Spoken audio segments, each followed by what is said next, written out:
Hey, welcome to Writers Blockbusters, the show where we treat the final edit of a movie like the script. I'm one of your hosts, Bob Rose, and my Twitter and Instagram is at ThunderGruntBob.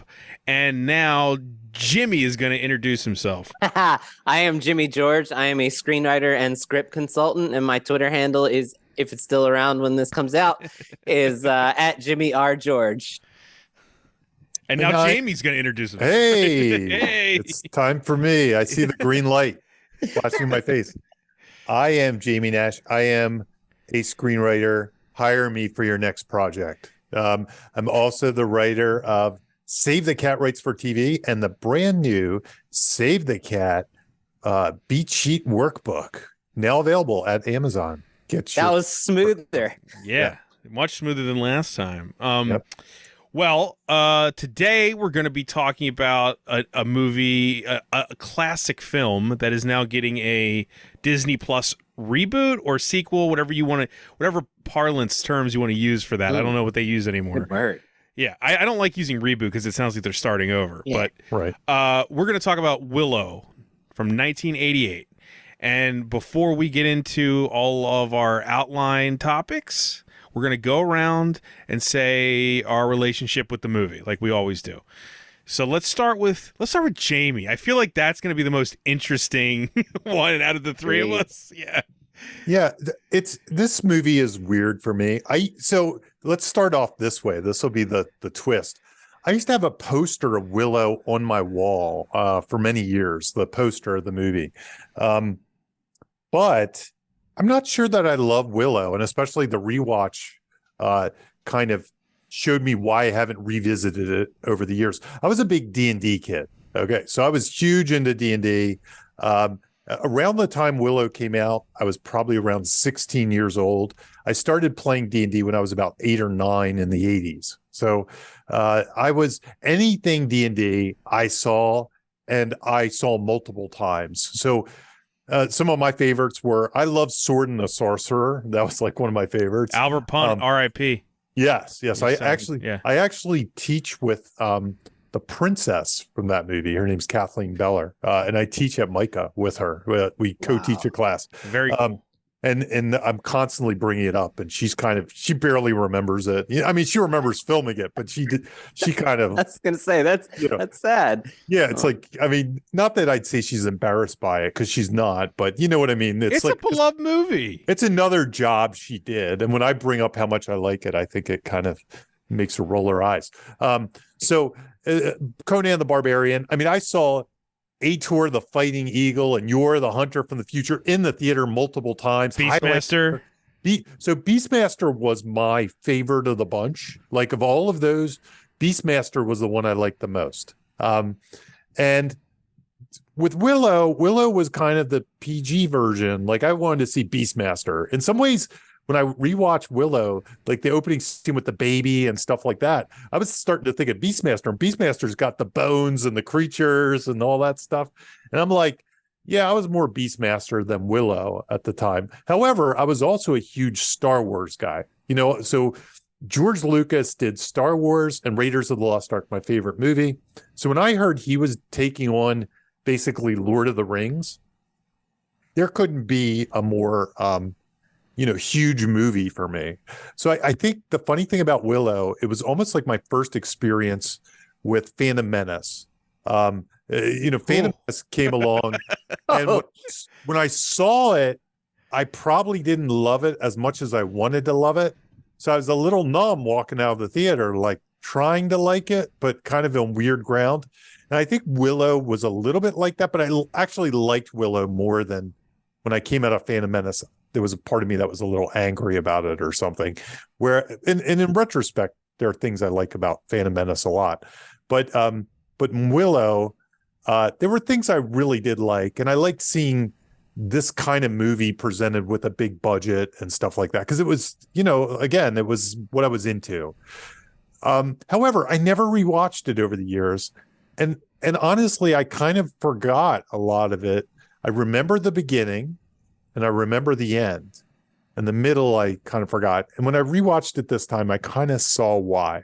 And we'll talk about that a little bit. I don't hate it. I think there's a lot to love with it. I think the characters, the casting, the music, there's all kinds of the tone of it. There's a lot of things I really love about it. And like I said, I liked it enough that I kept that poster on my wall proudly as an adult, young adult, teenager for a few years. So anyway, that's my long, complicated. If you still have it, I'll take it. It was probably on my wall till the time I moved out of the house. But I do not have it anymore. Jimmy, you want to go? Yeah, I'll go. So this rewatch, and I watched it twice for the show. Was probably the first time I've watched this, like Jamie said, for him since the 80s. And I kind of forgot, like, watching this unlocked so many memories in a good way for me. And then I saw so many influences in my own work that I didn't realize were there. Like, for instance, and I know it's a trope, but like I co-wrote a film and produced a film called Call Girl of Cthulhu. And, it's about a cult searching for a woman with the mark of Cthulhu on her. She's the chosen, bride of the alien god. And there's even a repetition of the main character trying to learn a chant that's gonna, be able to close the portal to keep Cthulhu out of our realm. And I was like, oh my God, like, those are both in Willow. like if you had told me Willow was an influence on Call Girl of Cthulhu that I, wrote when I was 30 something, I wouldn't have told you that those were, huge, like, impactful inspirations to something. Right. Yeah. Anyway, so just so many of the visuals like are cemented in my brain. I didn't realize that. I was like, oh man, I didn't realize that was from this movie. So I love the score. I love the performances. I love all the aesthetics. That sorceress battle in the finale is really fantastic. It really, like, it's the thing I remember most about it. Like you said, Jamie, I kind of like could have quoted the beginning and the end of this movie to you without rewatching it, but the middle, not so much. So I love everything about this movie except for the script. But that being said, we're really going to talk about mostly the positives and what you can learn as a fantasy writer from this script if you're writing fantasies. Because I think it does a lot of things. Like, I think its simplicity is its strength. And I think there's a lot of instructive writing lessons that you can learn as an aspiring fantasy writer from Willow. What Willow, I believe, gets right, and why it stands the test of time. So yeah, so I don't have like a great, affinity for this movie, but I do love it, and yeah, it was really fun to revisit it. Cool. I guess I'm gonna be the outlier because unlike both of you, I have never stopped watching this movie. No matter what negative things we say about this movie or anything about the script, I don't care. I will love it as much and forever. I have always been obsessed with this movie. I was going to say, if you guys remember back in the day when we did some Star Wars episodes, I admitted I had come to Star Wars later in life than most people my age. And because of that, I think one of the reasons I'm so obsessed with this movie is because I think Mad Mardigan was really my Han Solo. Mm-hmm. Like, that persona of him. I have a poster in my childhood bedroom that stands there to this day, much like Jamie maybe, of just Mad Mardigan. Like, it is literally on my closet door as we speak. I doubt maybe my mom checks it out every now and then. but yeah, like, I've never stopped watching this movie. It's maybe my second favorite film score of all time. Ooh, so good. Right, like James Horner, yeah, I would say it's his best film score. It's close to my favorite Ron Howard movie, and we're going to talk about a lot of stuff, and I acknowledge all those problems. I feel a little bit like the TMNT episode, mm-hmm. where me and Jimmy's unabashed love, it was like clashes care. with Jamie going, I was Well, like no. 20 years old when I saw this. Right? No, but it's like saying like, look, something to love something truly doesn't mean it's perfect. I still haven't sold that issue 2 of Teenage Mutant Teenage- Ninja Is it in your Turtles. garage? Do you Still in have- my garage, still in the same box. I actually have the Willow board game. We should do a raffle if for, anyone wants to buy that. But yeah, so I'm a huge Willow fan. Like I don't want to gush for too long. I'm just saying, like, I guess I'm the outlier on the episode because to me I've owned it on every format it's ever been owned. I put it on as a comfort movie. It is that to me. He's Mad Mardigan's my Han Solo before Han Solo came into my life. So maybe it's also my age. I don't know, but I'm a little younger than both you guys. I don't know. So I'm the one that loves it, but I am totally ready to talk about any writing problems with glee. I don't You know? I don't think we have a lot of negatives on this list. I know. I'm just saying. My love is so strong it cannot be affected by mere criticism from anyone. So yes, but I'm willing to approach it honestly. That's all. But that Mad Mardigan poster, it's staying up, even though I don't live there anymore. But it's staying up. Is this a prelude to our Super Mario Brothers episode coming up? Oh yeah. God, I would do it. I would do it. I think we should. I like the idea of Anyway. making Jamie watch it. I think that's what we really like. is making you know- Jamie watch old movies. You know what's interesting? My son who only watches movies and clips, he started to make me watch the Super Mario. So welcome to Dino Hatton scene is something I've watched many times over the last month. So Let's do it. Let's do it. Hell yeah. Yeah, then we'll just start doing all video game movies. That'll be our new thing. My God. But anyway, Willow, 1988. Jamie, who wrote this shit? who wrote this shit? Sponsored by. We need a good sponsor for that. So the story Super by Scooper. yeah, Kellogg's. exactly. Yeah. So the story by was George Lucas. This was an idea George Lucas apparently had even around or before. It's a little. I was trying to dig deeper because I was really curious as to when he came up with this. If he, and I'm sure it's out there. Like, did he try to buy the rights at some Yes. point to Lord of the Rings? And I think that's true. I think I remember that because that was around the time, right before Star Wars, where he tried to buy the rights. But he came up with this idea. He had been sitting on this idea. It's funny. It was originally called. Did you hear what the original title of this was called? You say it. Munchkins. Mm. That was his original title. Bad Yeah. stuff. It sounds like a Gremlins ripoff. Yeah, Munchkins. I mean, to think of the guy who couldn't get Lord of the Rings was going to make a movie called Munchkins. That somehow, I don't know. Anyway, so he had this idea around, and I can never really believe George's historical accounts because they seem to shift and change based on what the story's telling. But apparently, when he met Warwick on the set of Return of the Jedi, Revenge of the Jedi, whatever it was at the time when he met him, he said, "Hey, I have this fantasy thing I've been wanting to make. I want you to be in it." And then, as more time went on, this is something we heard about the Star Wars prequels as well. The technology wasn't there to make the movie during Revenge of the Jedi or something, or he couldn't have done it maybe in the 70s days or something. Something he always said for Phantom Menace. But when I watched this movie, I was like, most of those technologies were around by Empire Strikes Back days, right? I mean, the only notable shift was the morphing technology, which is the first movie they did that on. Yeah, yeah, and I can't imagine the morphing was the thing. He was like, I got to wait till they get morphing technology. that one scene I need. Yeah, they would have just done it some the American Werewolf like in London poof sort of way. smoke or something. Yeah, like they would have that. done something. And then, but yeah, so apparently he waited till the technology, if you believe George's nonsense.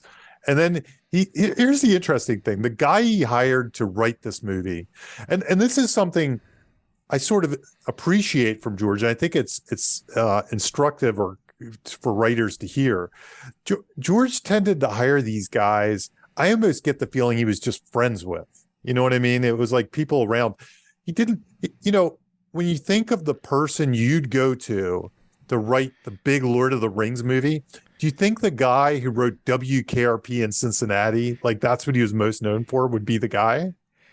Well, what is it they always say, Jamie? It's like Hollywood is about the meetings. The movies are trivial.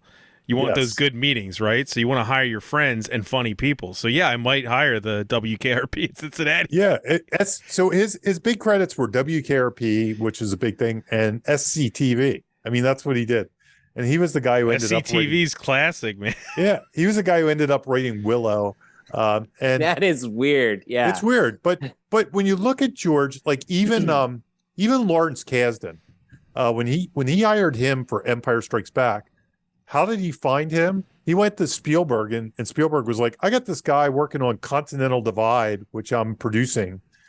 He's pretty good. And it's like Continental Divide, Raiders, Empire Strikes Back. It's like, right. A Jim Belushi rom-com. And, so even George's original partners back on Star Wars, who are they? The Hayeks or whatever. Mm-hmm.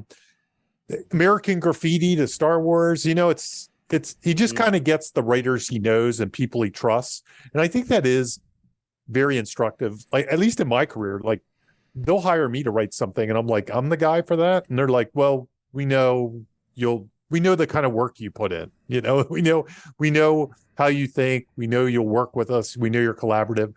That part is almost as important as what you write. Once you're in the mix, once you get there, it's the power of networking is what you're saying. The power of networking. Who knows where your career will go in some ways. But you can also argue too, it's also what you're known for. Like in this case, maybe his credits for SCTV and WKRP, they brought something to Willow that might have been more fun than another writer who is steeped in fantasy. I don't know. I still think it's super odd. It's weird. It's weird. It's weird. But I'm saying he wrote comedy, so that I don't know. Like if you told me he wrote like I don't know, a kids comedy or something, maybe I'd buy it for Willow, but for WKRP in Cincinnati, I don't know. It's a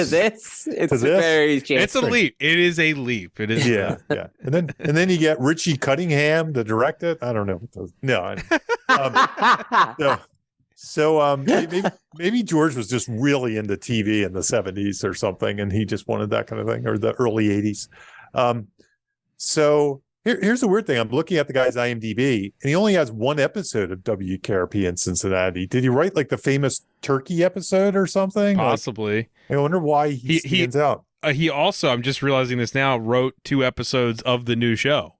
Yes. So they actually got him to write 2 episodes. That's awesome. I saw in an interview that he was talking about the writer's room, and and this wasn't meant as a slight, but they were kind of reframing it this way. But he was saying that the new show is far more corporate than the days when Lucas was working. Lucas was definitely a guy that was like, follow your bliss, do what you want, don't be afraid. And now he's more afraid. He's like, yeah, Disney's got to check this out, and he's constantly thinking of how Disney's going to react. It makes sense. So anyway, that's who wrote it. And he wrote it apparently over between spring and fall of whatever year that he got hired. And he wrote, I think it said 7 drafts. So 7 drafts, a lot in like a few months. So he must have been working. And I think he worked, like George brought him to the ranch, and he actually worked at Skywalker Ranch with George on the script. Jamie, one of the reasons some of them might hire like a sitcom guy is just the actual turnaround of writing. Right. You know what I mean? Like TV writing goes, right? So here's the thing about George, and he gets knocked a lot for stuff. He does, like these movies you love, he is a writer, or he's a producer that writes. He likes to get down there and go through it page by page, sentence by sentence. He's writing. So I think he tries to hire people who are good at collaborating with him. And it's almost like a mini writer's room he produces, so maybe TV guys are better at that. They're better at going through page by page. He did the same thing on a couple of the prequels. I think he brought in some writers. Like if you look at the credits for the prequels, I think 1 or 2 of them actually have other writers, and you're like, yeah, I think there were some playwrights. Yeah, who is this guy? Yeah. Like, why is he writing a Star Wars movie? But he's They're not just the people picking delivering people. coffee that just walk past, and he was like, "Hey, come here." Yeah, it's not like George is. Yeah, it's not like George is like, bring me the guy who wrote Last Starfighter or something. He's not doing that. He's doing something else. So anyway, the box office for this movie wasn't a huge hit, but it wasn't a failure either. And I have a feeling it made a ton of money in home video. I think that's probably where it made its bones. But $35 million budget, it definitely, well, probably the biggest budget for a fantasy film of that time. Like, I can't think, unless you count like Wizard of Oz adjusted for inflation or something. $35 million. And it made worldwide 137.6 million. So definitely a hit. In 1988. Yeah. Even with marketing, that should be fine. Yeah. Now here's the interesting thing. And this is why this movie might be a little bit ahead of its time. I think 80 million of that was international. Oh, wow. Which is rare for the 80s, right? So it's like 60 million was domestic, and then the rest was pretty much international. So it was a bigger hit internationally than domestically. But that's probably still why we didn't get the Lord of the Rings Right. trilogy It didn't make Willow. Star Wars money. They were hoping for Star Wars money. Yep. But I mean, it even though it ended there, I mean, obviously, writing aside, it accrued that fan base that allowed it to. Part of its narrative was it was very hard to finance too. Yeah. And interestingly enough, like, it wasn't a movie where Lucas financed it himself, which that's what I was about to ask you, because that was like his style after Star Wars. Now, when I saw the writer talking in interviews, he said he got paid initially by Lucas to write the script. So that was initially out of Lucas's pocket. Wow. But I mean, Lucas used to put up money for entire movies out of pocket at that time. So it's kind of surprising at this point he didn't just double down on his bet. So he was hedging his bets against fantasy apparently too. Ooh. I mean, he didn't. So it's a real gamble. It was a real gamble. And when I say that with Lucas, I mean, he really only financed his Star Wars movies himself. Right. Like, he didn't finance Raiders and stuff like that. So, yeah. Well, I was like, back then though, was fantasy considered like an odd genre to hedge your bets on? I actually don't. I'm too young to remember the climate. It was okay. Absolutely. Up until Lord of the Rings, I'd say people, Hollywood generally looked at all fantasy as being failures, because if you went through like the studio versions of them, I don't know how much Labyrinth made, but I don't think it was a huge hit. Does that even count as the same though? It feels like not the same as this. They would. They'd rope it in. Was the Dark Crystal before this? The Dark Crystal. That feels more akin. Yeah. And that was kind of a bust at the box office. It didn't make a ton of money. Never Ending Story. Never Ending Story. I don't know where that. I have a feeling that made its money back, but it didn't quite make enough to be. Yeah, there's sequels. There's 2 sequels. Yeah. Lady Hawk, I think of. What's the one with Tom Cruise? Legend. Ridley Scott's The Legend. And that might have been after this, actually. But that was also not a huge hit. Not a huge hit. So until Lord of the Rings, Conan the Barbarian was probably, but it wasn't a huge hit. It was just kind of like a I also double. feel like Conan, while it's the same sword and sorcery, it fits a different demographic. It is. So I think you're right. I feel the same. I think you're right. So there really was no, like, everything was a failure up to like. So somebody might correct me. There might be one I'm missing, but I think that was the big thing is who's going to make Excalibur? a huge bet. Excalibur is a great movie, but I don't think it was a huge hit. Like, all these movies are like solid singles, or none of them are like blockbusters. Like, they weren't making Excalibur 2, 3, 4, and 5. Right. Nothing really launched a franchise or anything like that. And because they cost so much money, they really want the huge upswing. Now Beastmaster had a bunch, but that was the low budget version of these movies. That was the kind of exploitation horror movie director version of these movies, like Sword and the Sorcerer and some of the other ones I liked as a kid. Right. Well, with that, talking about the genre and and the expectations at the box office, let's talk about genre expectations. Yeah, I put this on there because I feel like this is a good example of how a movie can be simple, but feel like strong and like, satisfy the audience because of it delivering those genre expectations.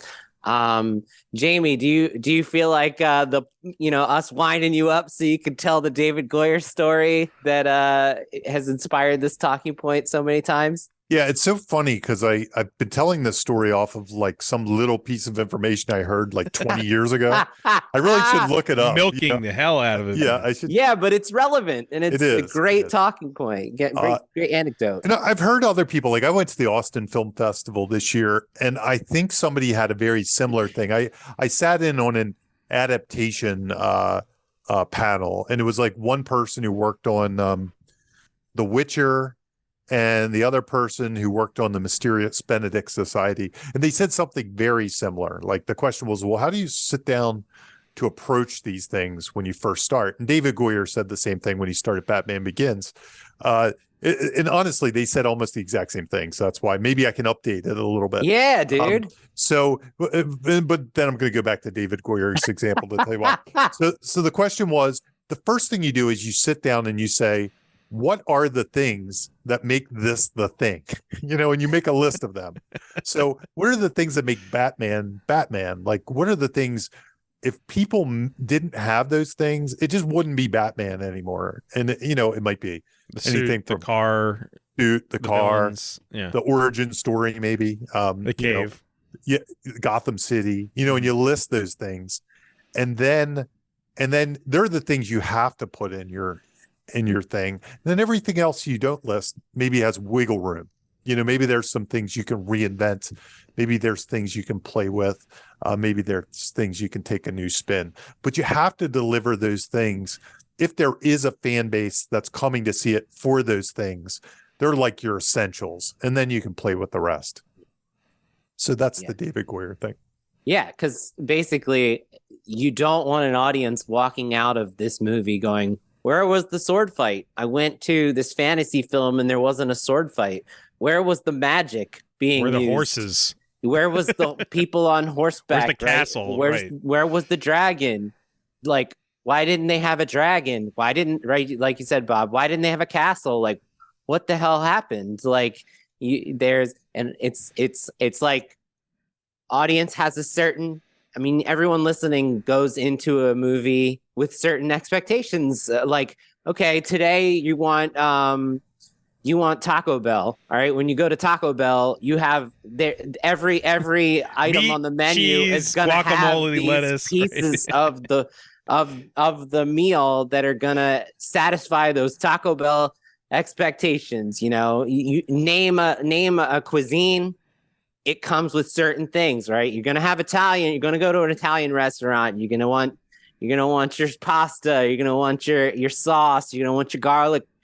All those things are like inherent to eating the Italian meal, right? And if you don't have the pasta sauce, somebody's going to be like, this movie was great, but where was the thing that I love about these types of movies? So, a lot of people find the blank page very daunting, right? I'm starting out. What do I do first? And it's like, once you've really honed in on what your premise is, a great starting place from there is to identify what are the genre expectations that like the audience wants. What are the people, places, things, scenarios, and dialogue that a typical movie in my genre that I'm working with delivers? And so I have this book that I believe is a great tool for this part of the process for delivering on genre expectations, for just identifying genre expectations.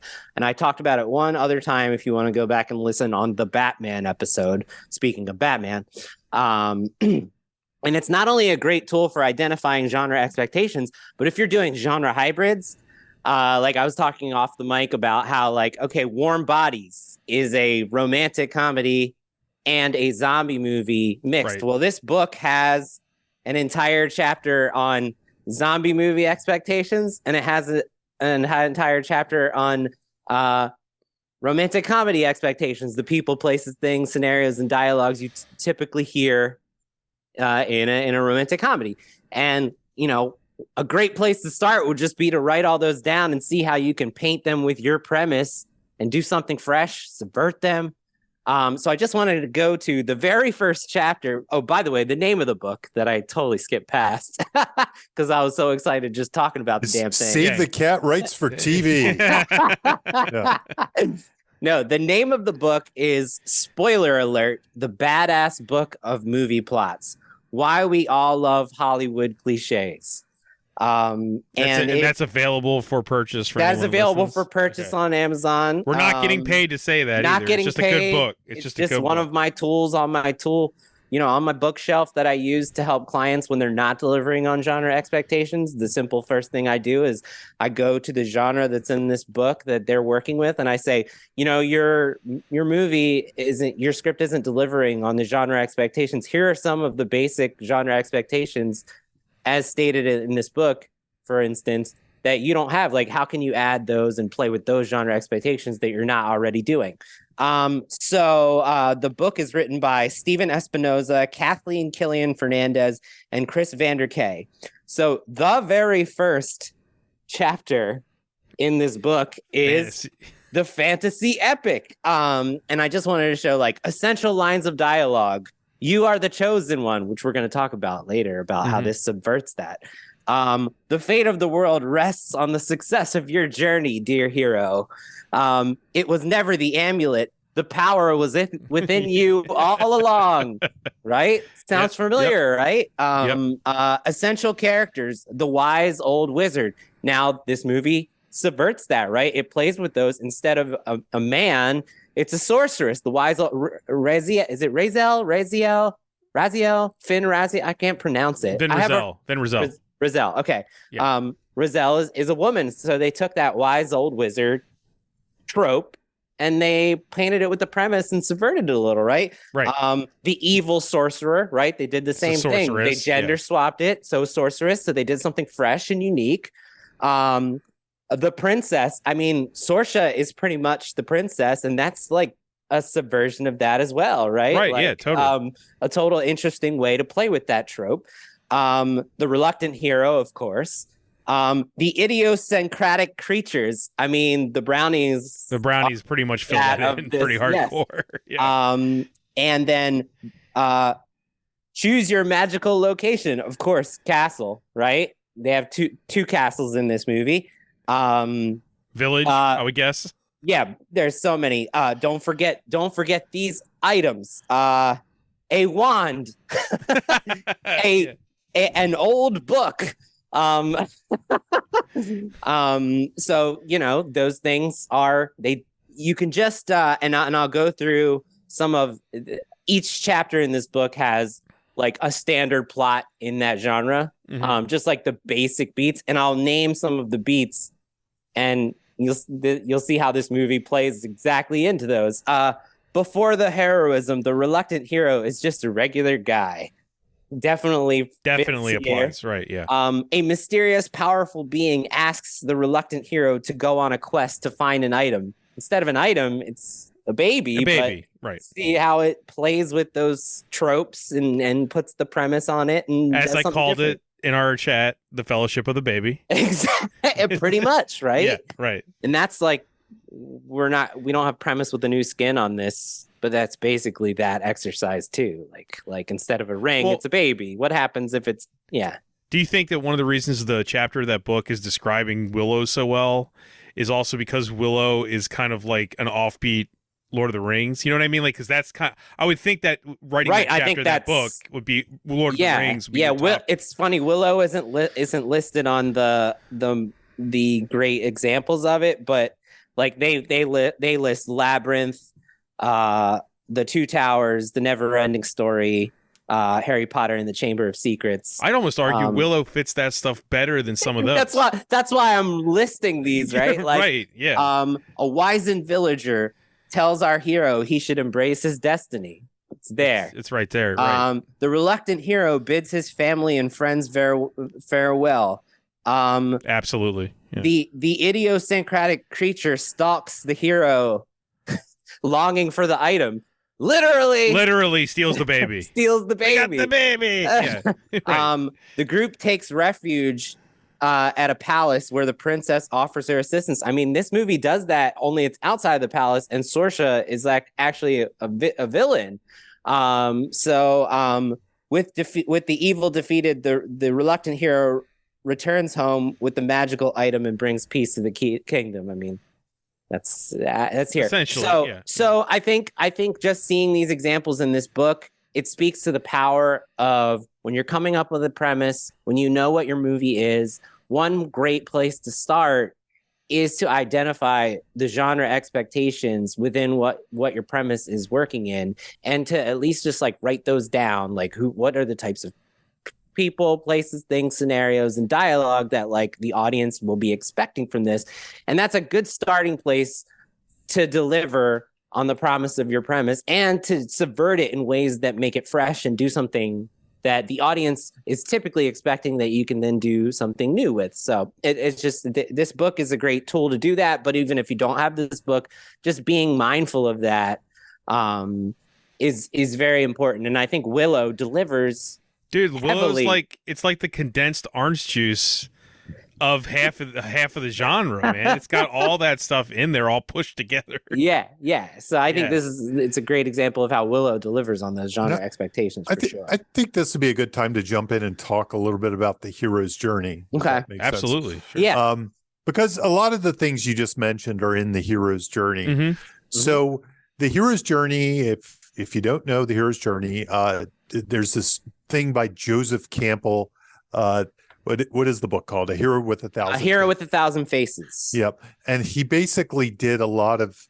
He basically went through and analyzed stories told around campfires and tribal stories and historical biblical stories and all these things throughout time, and kind of found similar patterns that all these stories shared, and they brought, from the dawn of mankind till now. That they have, and this was kind of repopularized in some ways. I wouldn't say repopularized, because I think it was in also the heavily criticized too. Mm-hmm. It's been criticized. Maybe not as a writing tool, but what I was going to say is it was repopularized by Lucas. So that's why I think it's worth bringing it up. So whenever you hear Lucas talk about Star Wars, and presumably if this goes back to the 70s, he was thinking about this too. He was heavy into the Joseph Campbell stuff. And when he was thinking of Star Wars, he was trying to do a hero's journey story. And presumably he probably did the same thing with Willow, is my gut. Mm-hmm. So it's all about myth making. Yeah. Right. So then there's this other guy, Christopher Vogler. I always call him Vogler. It might be Vogler. He wrote a book called, is it The Writer's Journey? He has two of them. He has two of them. Shame on me. Myself. Yeah. But here, I know The Writer's Journey is one of them. That might not be the one. The Writer's Journey, Mythic Structure for Writers, Christopher Vogler. That's the one. So he basically translated it to like more practical. If you want to write a screenplay, replication, right? Here's what you do, as opposed to Campbell's book feels more like a philosophical book. Absolutely. Yeah, totally. It's very heady. It's very high level thinking. And so he kind of went boots on the ground like he went through and distilled it into here's some instruction we can follow from that book, for brainstorming tools. Yeah. For brainstorming tools. And I just brought one of these up here just to give you an example. And I think a lot of them are just hit in the things Jimmy said already, but these are the 12 beats. By the way, I used to use these, like when I first started in screenwriting before Save the Cat, I was a big hero's journey guy because I didn't feel like Sid Field gave enough. He was just like, it's 4 acts. You got some plot points. You have a midpoint. You're done. And I needed something a little more. So I always went to the hero's journey. And so when Save the Cat came along, I think the reason it appealed to me so much was because it was very similar to the hero's journey. It was like more specified, actionable version of this. Exactly. So this is like a more specified version of Campbell Joseph Campbell, yeah. And then Save the Cat, I think, is a more specified version of that. So they're mixing in some other templates as well. Mm-hmm. So here are the 12. I keep calling them beats because I'm used to Save the Cat. The 12 steps. I don't know what they call them. Vogler calls them stages of the hero's journey. Okay, which is like Stations of the Cross, right? With Jesus is Yeah. So the ordinary world is where we meet our hero. Very common to all these, like the setup and Save the Cat. But here we meet Willow. We get to know who he is, things like that. There's a call to adventure, and usually that's kind of like the catalyst.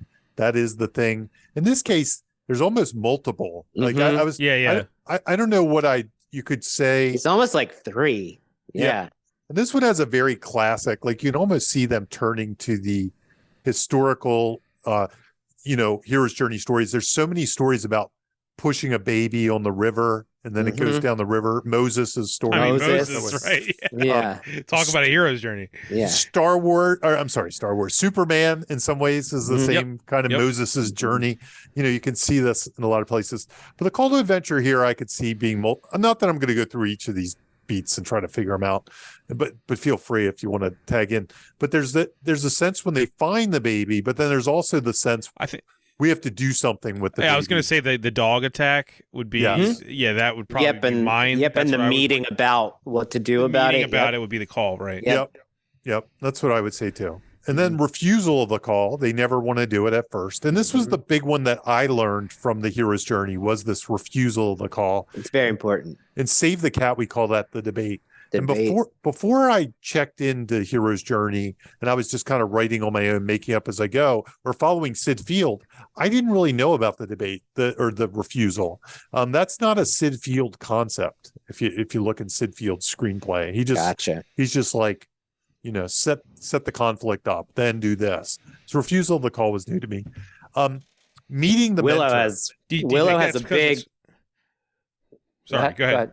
I was just saying Willow definitely has a measurable refusal of the call. He's like, I can't do this. Sure. I was going to say with Sid Field, though, do you think that's because the refusal is more of a character thing than a plot thing? I think so. Like he was ignoring that for that reason. I think to some extent he was leaving storytelling a little vague so you could fill in the blanks. Come up with it. Not doing the work for you. So it's a little less formulaic, and I think that does appeal to people. It's like as long as I hit these very high level, large building blocks, I can do anything in between. I can do anything in between. Yeah, and I think that there's appeal to that for sure. And then other people are like, okay, I'm stuck now because you didn't give me any more help than just say right at beginning, middle, end, and it's like, thanks.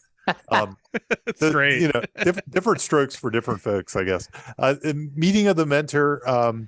The one thing I will say about this is if you read the books, like Vogler's book, there's this whole idea that the mentor gives out items to help on the journey, like magic items and stuff like that. That's a very common thing that happens at this phase when they meet the mentors. Crossing the first threshold is the hero leaves their comfort zone for the first time and kind of is in this kind of new world. The sixth thing is tests allies and enemies. This is where they make friends and they start building their team during the journey. And it's going to speak to this later on one of my talking points. It tests out the allegiances in their unfamiliar and special world. Right. And then there's getting closer to your goal, which is the approach of the inmost cave. And it usually is, you're getting closer and closer. It's narrowing. Things are getting tenser. There's the ordeal, the hero's biggest test yet, which I always kind of interpret this as the all is lost, but I'm not sure if I'd have to look at like how things shake down. I don't use this anymore, so I may have revised. Dusting it off for Willow. Major blast from the past for Jamie here. Yeah. Reward seizing the sword. There's kind of light at the end of the tunnel. So first there's the all is lost. Then there's something back. There's light at the end of the tunnel. There's the road back, where is kind of like the journey to kind of win the day again. But then there's always the resurrection. There's sometimes a real resurrection in these stories. There is some kind of rebirth or something comes back. Sounds very Jesus-like. Yes. There's some final hurdle that's reached and they have to like almost come back from the dead. A lot of times this is interpreted as that arc moment we talk about when there's a high tower surprise and then they have to dig down deep and almost kind of give birth to themselves as a new person to win the day. And then return with the elixir, the hero heads home triumphant. And that's the hero's journey. And my gut says this was working in George Lucas's mind as he wrote out Willow and as he wrote out Star Wars. Star Wars. The original Yeah. Star Wars as well. Yeah. So It's crazy that we've gone 89 episodes and never talked about this. I think we might have early on. We might have touched on it, but not like to this extent. Yeah. This is the Like you fantasy said, episode. we haven't done a fantasy movie. No, really, I mean, not a. So Star Wars counts. Yes. We talked about I how meant like George Lucas I meant said like it's a as fantasy. definable in the genre. No, not of- like this, right? Yeah, yeah. And Northman is an unconventional fantasy in that Right. it's a fantasy world, but it's mundane to everybody that's there. Right. Right. So this is really our first true fantasy episode. So it's fun to talk about stuff we haven't talked about before. And the one advantage to this, like some people don't like how maybe something like Save the Cat gets very specific with page counts and stuff like that. Yep.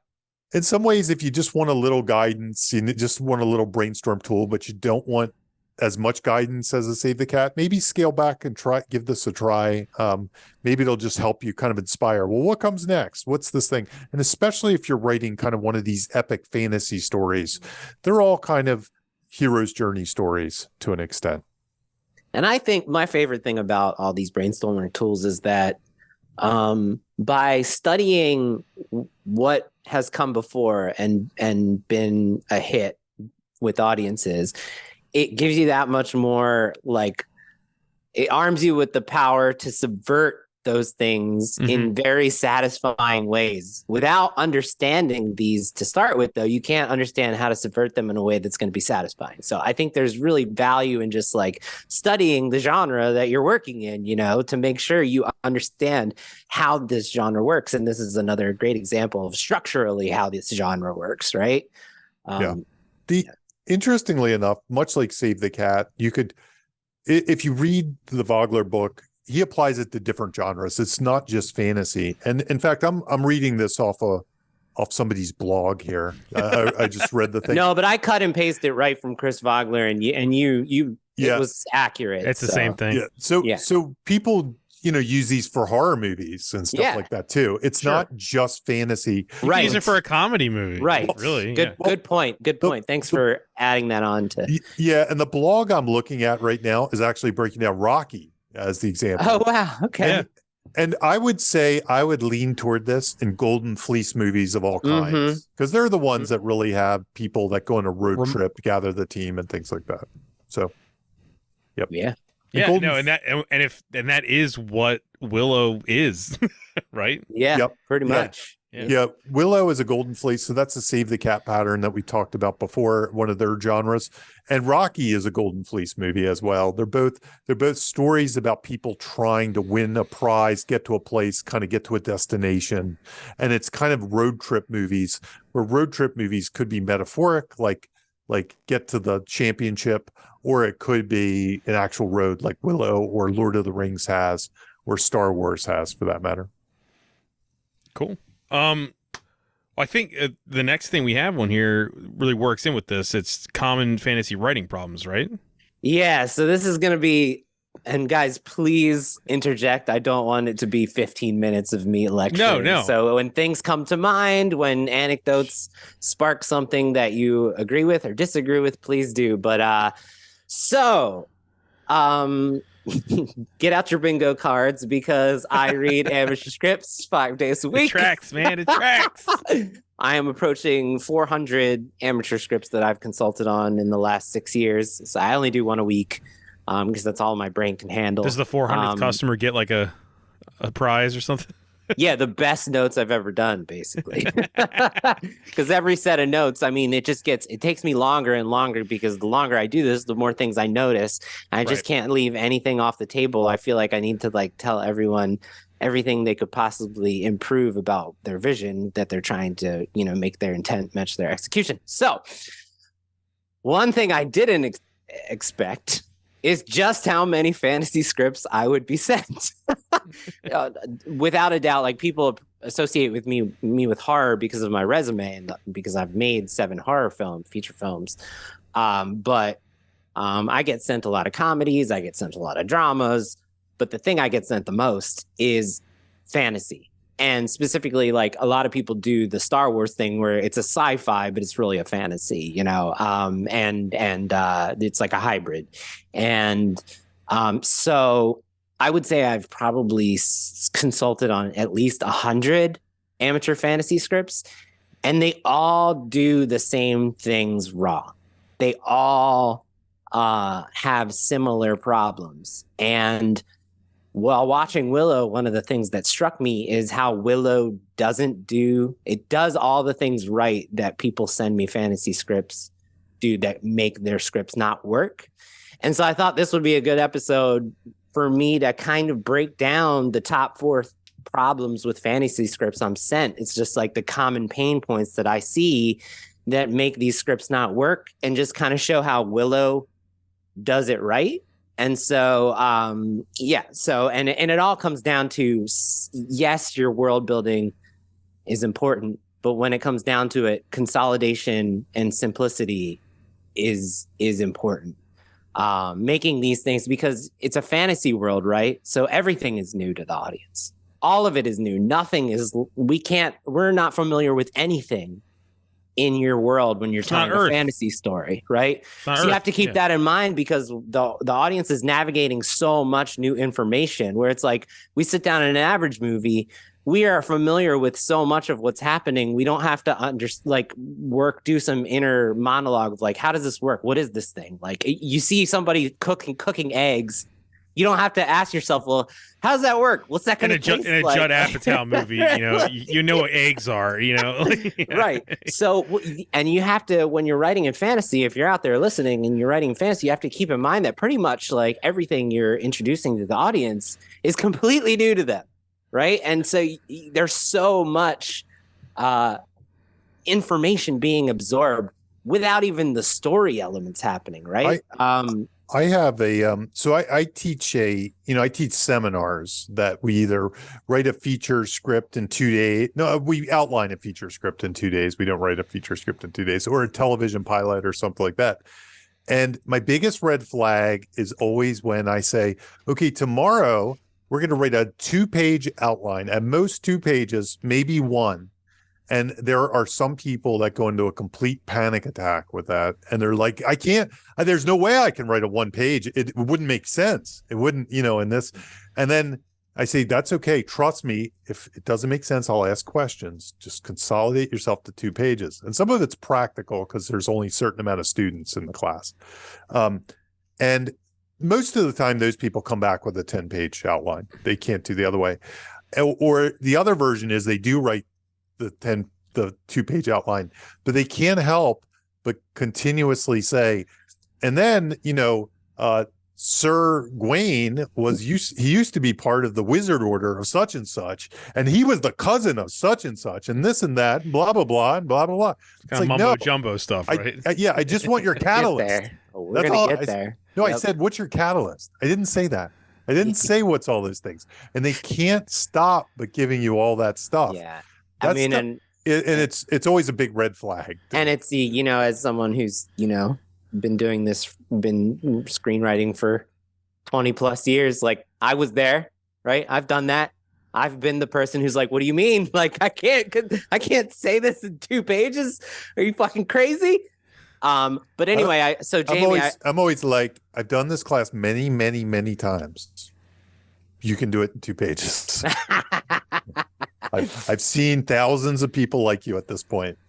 You can do it in 2 pages. All right, so Jamie, I'm going to ask for an old anecdote here, and then I'll bounce off of it, because this anecdote, it really speaks to everything I'm going to discuss about these top 4 problems that I encounter with fantasy scripts, which is the concept of big world, small window. Do you want to set that up for us? Yeah, sure. So this is something I kind of hit on in my early days of screenwriting, because I was somebody that liked fantasy and sci-fi and these big kind of things.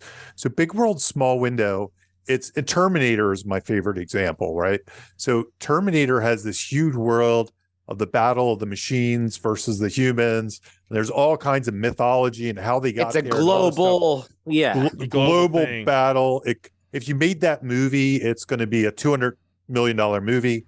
Instead, Terminator has a small window into that bigger world. The small window is Reese and the Terminator are here in our time, so we don't have to explain the world here.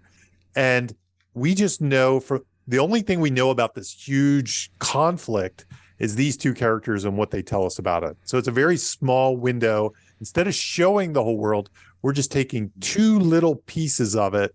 And that's our story is going to focus on those two pieces. So that's our smaller budget too. Smaller budget. But the world is big. It's fucking huge. But it feels big on a the small world budget. is fucking huge. That's the thing. And that's the part I stumbled onto early in my career is I wanted to write these big world building sci-fi kind of things, but I needed to write it that it could be made for $2 million. So I had to figure that out. Right. And this is kind of the idea. Yeah, and it's a Terry Osio thing, right? From wordplayer.com, from their old site, right? I'm not sure that that's a Terry Ross. Yeah, I'm pretty sure because or Ted Elliott. Here's the quote that I just don't remember it. Yeah, yeah, I'm pretty sure this is a Wordplayer article, and that's where the concept originated. Is big world, small window. Okay. Ted Elliott, who co-wrote Pirates of the Caribbean, Aladdin, so many Shrek. Fantasy, right? Small Soldiers, so many movies. He said, the way to make a boring movie is to show us everything. Mm-hmm. So I'm going to break down the top 4 common fantasy writing problems, and they all are related to big world, big window.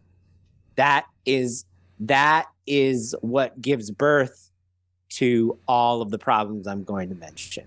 So, and I'm going to echo that in a second. So the first problem that I see most commonly is big world, big window. You're showing us too much of the geography of the story world. Your geographical window is too big. So what do I mean by this? Too many territories, too many locations, too many warring factions, too many alliances, too many enemies. I'm reading scripts.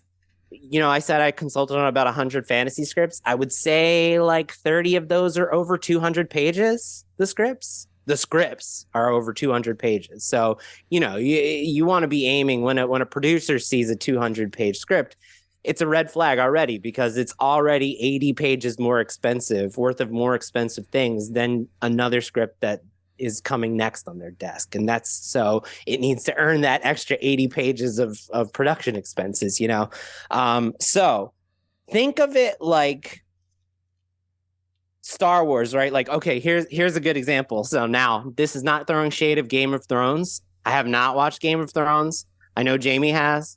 But according to Wikipedia, and correct me if I'm wrong, Jamie, Game of Thrones has 16 factions in its story world. And then it also, within the kingdom, has 7 factions of 7 different families that are fighting amongst each other. So that's 23 factions to keep up with their own leaders, with their own politics, with their own alliances, with their own enemies. That works in a TV show. That works in a novel series. Game of Thrones is not a 2-hour movie. And if you try to cram 23 different territories with leaders and politics and allies and enemies and all the drama that comes along with that into 1-2-hour sitting, it's just too much for the audience to keep up with. And it gives birth to all these other problems that are coming next. It's basically like, imagine Star Wars. So Star Wars has 2 warring factions, right? You have the Rebellion and the Empire. That's right. It. That's all we have to keep up with. We have to keep up with the leaders and politics of the Empire, and literally the good and the bad. The good and the bad. Yeah. And going back to Game of Thrones too. I mean, even you can't even point to many more examples than Game of Thrones of that. Like, there's some things that have spawned since then that are sci-fi that are really complex that they're trying to be like, it's the Game of Thrones of science fiction or something. Mm-hmm. But there aren't even a lot of examples of. It's kind of in the title. Like, yes, that's storytelling. Right? It's just not. And interesting when you mentioned Star Wars, though. I can think of one that might be of interest, but there's a good reason why. It's Star Trek. So Star Trek has a very expansive universe with all kinds of tons of worlds, right? Yeah. But But it was introduced to us like one at a time as a each series, And As if a it's series. and then if it- each movie is just it's just paying attention to one one of thing. those. Yeah, one right. thing, Right? Exactly. It's almost always, if there's more than two warring factions, they're like tangential and just like callbacks to the show. They're Right. not like focusing on four. So like the imagine lesson should be you're allowed to write your fantasy movie, but you have to write all the extended universe stuff in another medium. that's what I'm trying. Yeah, Yeah, you know. all of this and everything that's coming next is all Right. that Bob is basically saying. Yeah, like it somewhere else. So like Yeah. okay, so like imagine Star Wars. So I said we have the rebellion versus the Empire. Now imagine Star Wars if it was the rebellion versus the Empire versus the other rebellion versus the other Empire. You had two warring factions. That's Dune. That's what you just described Dune, which we didn't do on the podcast. Well, dude, No, we didn't. sucks. No, I'm just kidding. by the way, Dune was a weird. Did you guys watch Dune? Yeah, Totally. I'm a big Dune fan, but it's a weird watch, right? It's a weird not- watch. It's half a movie. It's like half a movie. It's half a story. They couldn't fit the whole thing in. And they one really movie. don't explore all those No, it's alliances. Maybe and when they enemies finish and the movie, territories. we can do it when they finish their Yeah. movie because they Yes. didn't finish their movie. yeah, like if we get both halves or yeah, whatever. maybe it is, we could talk maybe. about it. Yeah. I'm not talking about half a movie. Oh my god. Okay, but so the average fantasy script I'm sent has at least 4 warring factions, usually 6 or 8 warring factions. So it's usually taking place on, like, if it's on an earthbound kind of place, if on one planet, it's like 7 countries are in the story. And we're watching characters in all 7. So it's like across 2 oceans. And if it's in space, it's on like 7 planets with their own.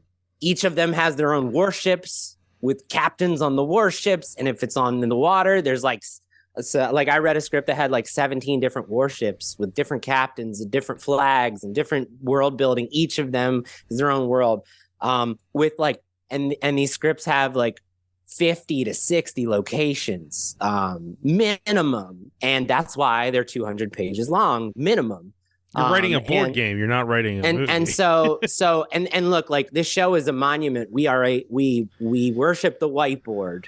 We talk about the importance of delivering on the promise of your premise and taking the time to do those 100 idea brainstorming exercises where you come up with as many ideas that are fresh and premise specific as possible. And I encourage writers to have scripts I want to read scripts that are overflowing with ideas. I want every time I turn the page, it just be like overflowing with creativity. But once you fill those whiteboards with all those ideas, it's also very important to be mindful of just how many you can actually use of those ideas and what can stay in the off-screen movie, right? Yeah, I think Bob hit something, as an old D&D guy and the Star Trek approach. Like if you had D&D, like let's say D&D is your universe, which is this huge universe with tons of monsters and all this stuff. And let's say you had a campaign map and everything on top of that. You can write, in one module, you pick a very specific dungeon or adventure or scenario to approach. You don't try to do all of it in the one story. So if you have an expansive universe, maybe the real answer is, can you focus on the one thing for this adventure as opposed to telling, and then maybe The whole could thing. you say focus on the battle, not the war? Mhm. Exactly. Or something Exactly. smaller, some small window. That's the window we're talking That's about. the Like, window. find a window to talk about. Don't write about the whole thing and move around and tell 50 stories. Write 50 screenplays if you want, but tell one story. It's really the key. You don't start with the earth cooled every time you write a story, right? So, Right. yeah. So now on the opposite end, the Willow example. So let's look at the Willow geographical territory. So unlike Middle Earth and all these other fantasy movies, we don't even get in the movie itself, the land itself doesn't even get a name, first of all. So there's nothing to confuse yourself about that, right? It's just the world. We don't even know what the hell is it called. It's Middle Earth from Wish. Right. Like, we don't even know. It doesn't matter. Yeah. That in itself is instructive, right? Right. I mean, there's nothing to get confused. Not one detail there to confuse the audience. What is Middle Earth? It doesn't What the fuck is matter. that doesn't matter. Okay, so that's one thing. There are actually only 5 specific locations with like names and relevance. Everything else in between is like generic woods, generic forest, generic water, generic mountain. There's actually only 5, to compare to the 50 locations that I just said in the average fantasy script I'm being sent, with all these history behind each of these places and their importance to the story world and blah, blah, blah. This has 5 locations with names. The Nolwenn Village, however you say those people, their village, the Nelwyn Village, the Crossroads, where he finds them in the cage, where they find Mad Mardigan, the Crossroads. You're right. The Castle of Tiras Lane, Mm-hmm. And the Nockmar Castle. That's it. Everything else is like generic. There's the Galadorn Village, but they don't give it a name. Where they seek refuge and they work with and they kidnap Sorsha there. So that counts. That's a location that has a little bit more importance to the story. But so we're talking 5 locations that we actually know the name of and need to keep up with the name of. What is this place? And even if they didn't say the names, we're still okay. You know what I mean? Like we're 5. still good. Yeah. 5. Yeah. 5. I think that's really instructive.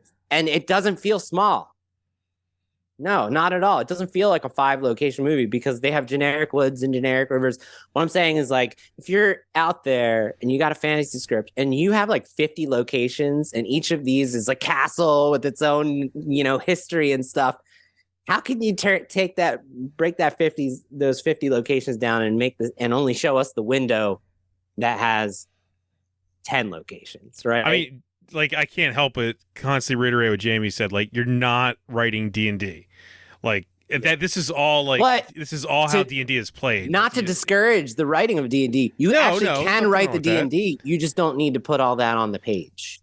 Right, but I feel like the tendency of someone who's a fan of such a thing is to do that. That's all. Right. I know. That's what I'm saying. Jamie knows what I'm saying. I've read 50 scripts that are over 200 pages because of this. I'm awful at DVD. I got kicked out of a D&D group, so I know. So strangely enough, and I'm going to tread lightly here, but I actually think Willow is a little too small for me, being a D&D guy. No. That's a good pushback. That's a good pushback. Sometimes I think it's too simplistic and it makes it feel a little bit more childlike, which it is. It is a kid's thing. You're saying the lack of those locations with all these stories and histories and gravitas. There's a balance, right?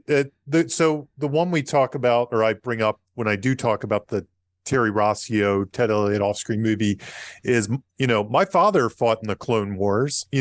I find like that's the balance. It's like this world that feels like there's a history and there are a lot of things going on in the shadows, sort of things, and the stories we can get to later, like the hint of them, but a very careful delivery of the hint of them without confusing us or making us think, like setting up a promise you're not going to pay off or something like that.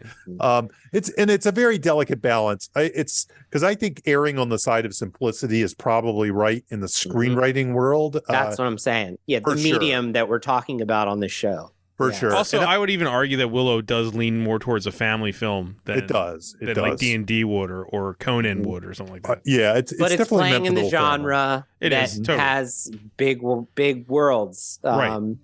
But kind of like what I do like about Dune and Lord of the Rings and things like that is that I don't know, they're just the nerdiness of it almost. You can almost feel the texture there, the texture of history and weight and stuff like that. Somehow it really feels real.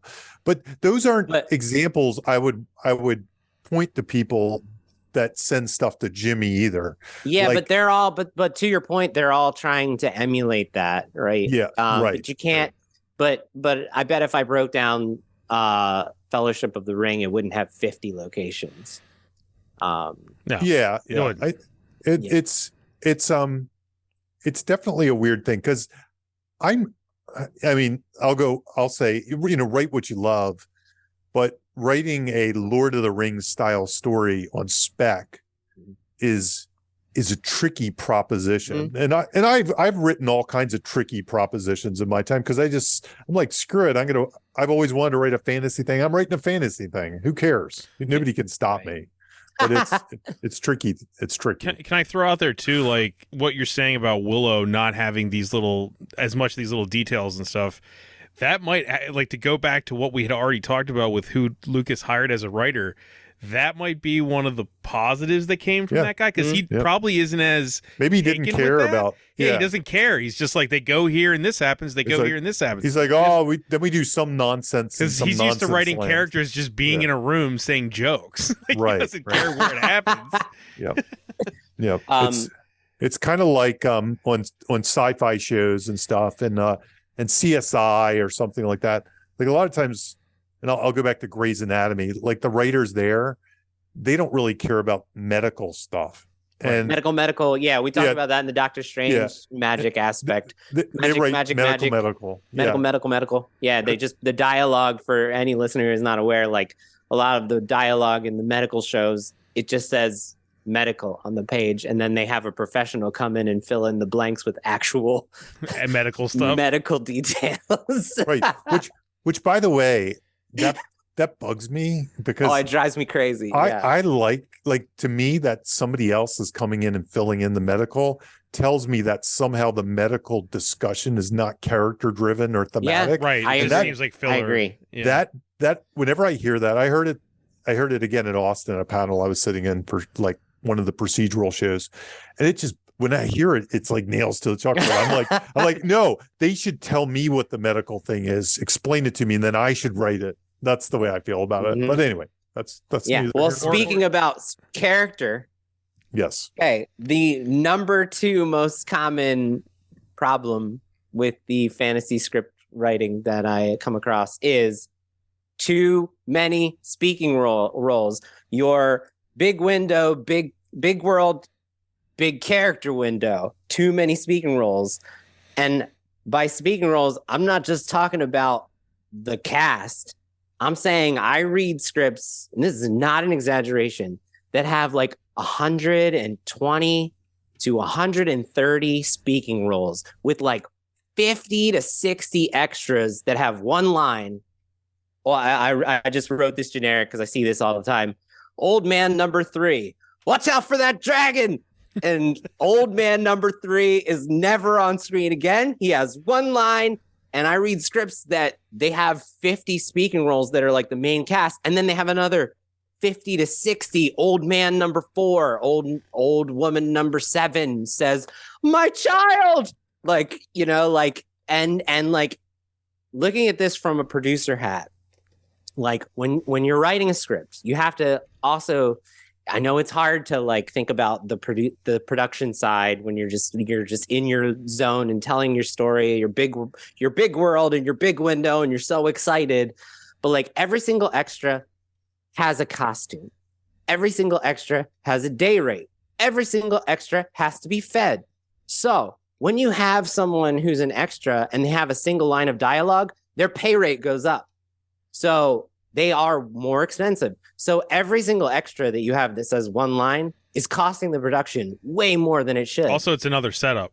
And it's for the camera. It's hair and makeup. Yeah. It's logistics from the unit production manager who's got to like wrangle 56 speaking extras and their food allergies and their I mean, I'm serious. These things matter. This is some PTSD on Jimmy's part. So like when you're when you're writing a script and you're like, oh my God, you really take a hard look at these extras. And if the extra has one line and that's it, like, is there a way you can weave that line into another character who has 3 or 4 lines, and all of a sudden, like, you're kind of earning that extra pay rate, and those 3 or 4 lines can knock out what old man number 2, old man number 3, and old man number 4 said as a team together, and so like I'm reading these scripts, like I said, with like hundreds of speaking roles and then like 50 to 60 extras, and now let's compare it to Willow. Willow, with all its big epicness, I did not count the extras, but I went through and I watched the movie again, just looking for this. There is not a single person in Willow who speaks only once. if a character is speaking, even like Lug has like 6 lines. Not a woman. Lug has like 6 lines. Yeah. Willow's children each have like 4 or 5 lines. My point is, there's only 22 speaking roles in Willow, as epic as it is. 22, that's it.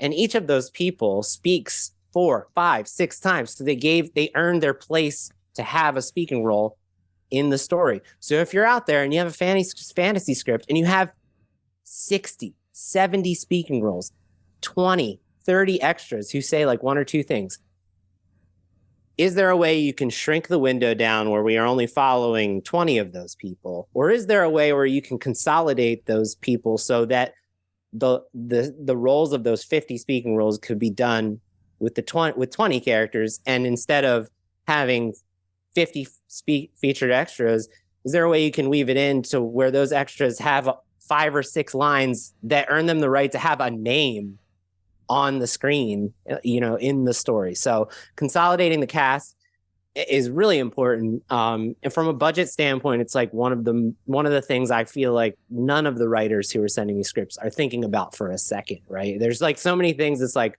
once you understand like how a movie is made, when a producer is sitting down with your script, and right off the bat, if you've got 100 speaking roles, like no one's making that movie. Like it's just not with 100. They might make that movie with 20 people. So I think it's really instructive that as big as Willow is, there's only 22 speaking roles, and there isn't a single extra who just has 1 line. So, and also number 2, your number 2 character overload comes right from number 1, right? Like all of it comes from number 1. If you have more factions, so the big world, big geographical window causes all the problems I'm saying. Right. All right. So I'll move on to. I'm sorry this is taking long, but I feel like it's worth talking about. I'm going to talk about it. Let's talk about it now.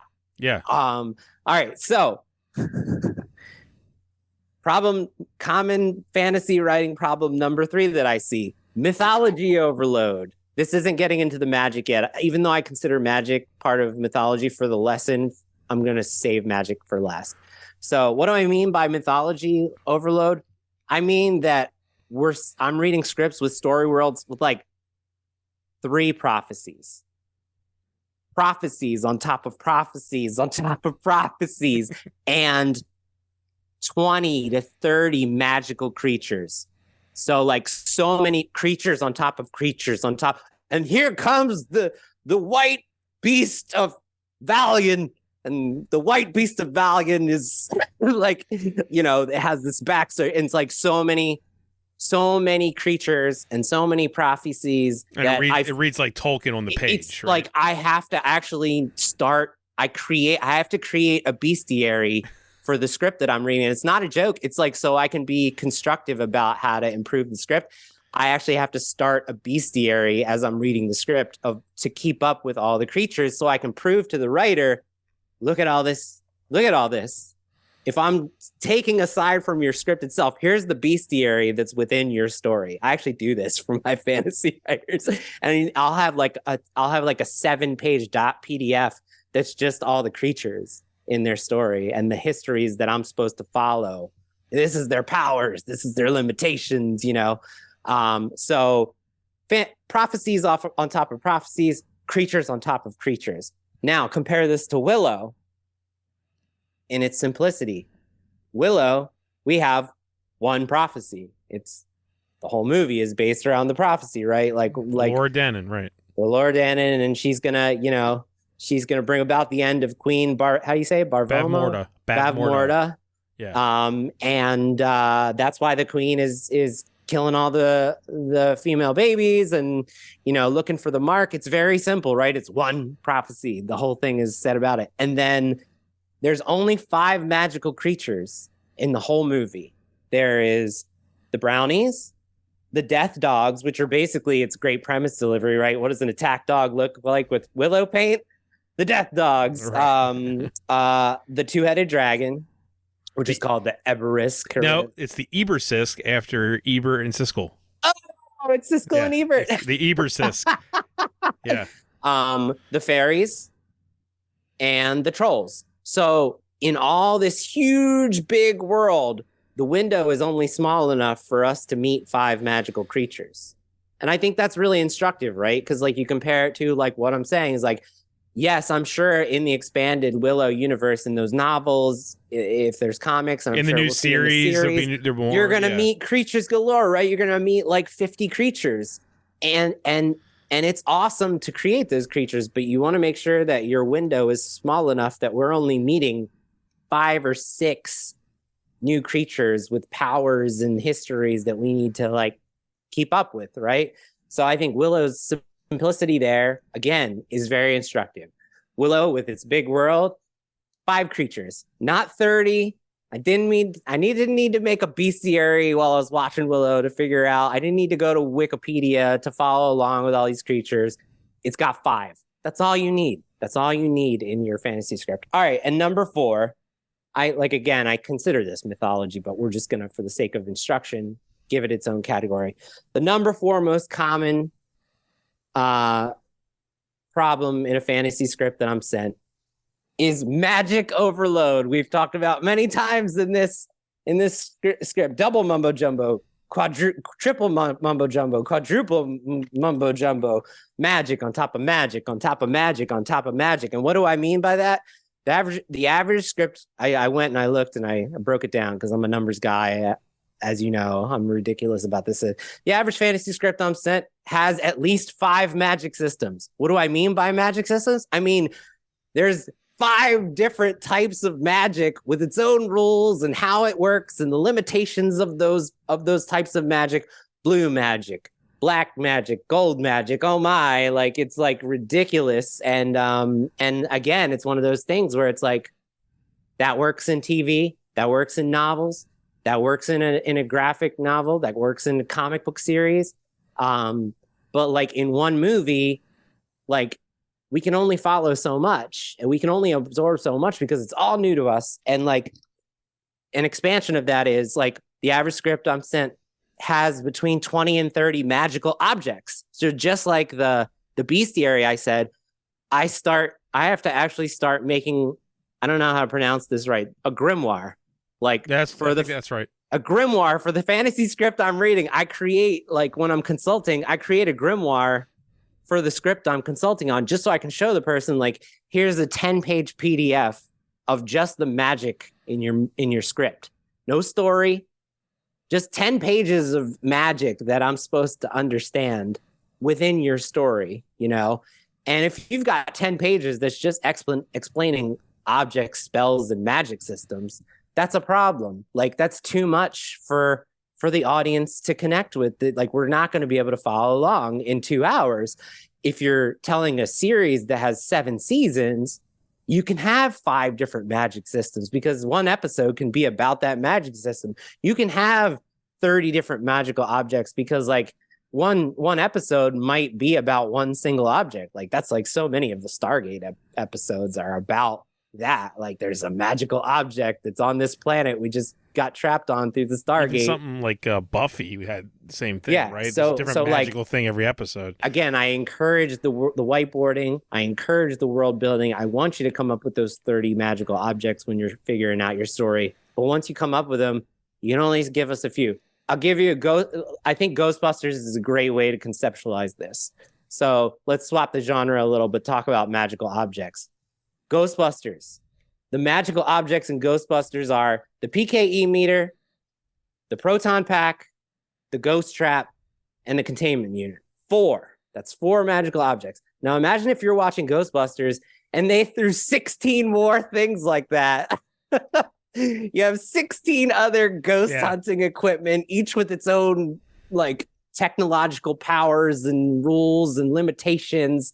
Ghostbusters would fall apart, right? Like Ghostbusters, all you need is those 4 things, and that's plenty of all that shit is new to us, right? Like it's all fantastical. It's all stuff that doesn't exist in our world. It's all individually. We need to be able to connect with those things in order to follow along and feel something about what's happening. And then if you added 16 more of those, you just give up, right? You just go like, I can't. It's too much. What the fuck is this? Oh, the ghost. And anyway, the ghost helmet. So now let's talk about Willow. Willow's magical window is 3 magical objects, not 30. I don't need to make a grimoire for all the magical objects in Willow. There's 3. There is Shalandra's wand, or how do you say it? Shalandra? Shalandria, I think. Shalandria's wand. Yeah. The fairy dust of the broken heart, which they do a great premise delivery with. They play with that in multiple ways. There's lots of premise pretzels with that. And the magical acorns. That's it. Those are the 3 magical objects, not 30, 3. There's only one magic system. It's just like all the magic in the world is presented as working the same, right? Essentially the Force. Yeah, it's the Force. It's the Force. Yeah. Yeah. And then even though there's a lot of chance when it's broken down, there's only 4 magical spells in the script, and that is Finn Razel's transformation spell. Like, he's just doing that spell over and over again, just chanting a little bit different, but they're all about transforming her back into her. The Bavmorda's pig transformation spell, and undoing that. The shelter protection spell he does to keep himself from being a pig. And then the Queen's climactic ritual. So there's only 4 spells in the whole movie. Right. So we have 3 magical objects, 1 magic system, 4 spells. It ain't that much, right? Like, it's plenty. It's enough, right? Yeah. That's enough to keep up with. Like, imagine this movie if they piled on another 20 spells, another 10 magical objects, 4 other magic systems. Imagine if, like, the Queen used magic that worked completely different, and Finn Razel used magic that worked completely different, and we had to sit there and explain to the audience, well, this is blue magic, and how blue magic works is this, and blue magic can do different things than black magic, and the Queen uses black magic, and blah blah blah. It's just, but I'm reading scripts constantly that do that times To like be clear, 10. you're talking about like a feature film. This is stuff. Yeah.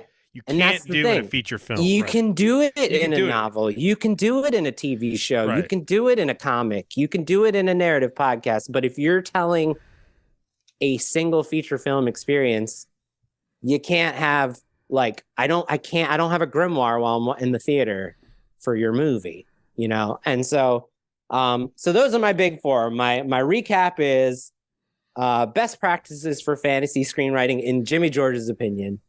It's just my opinion.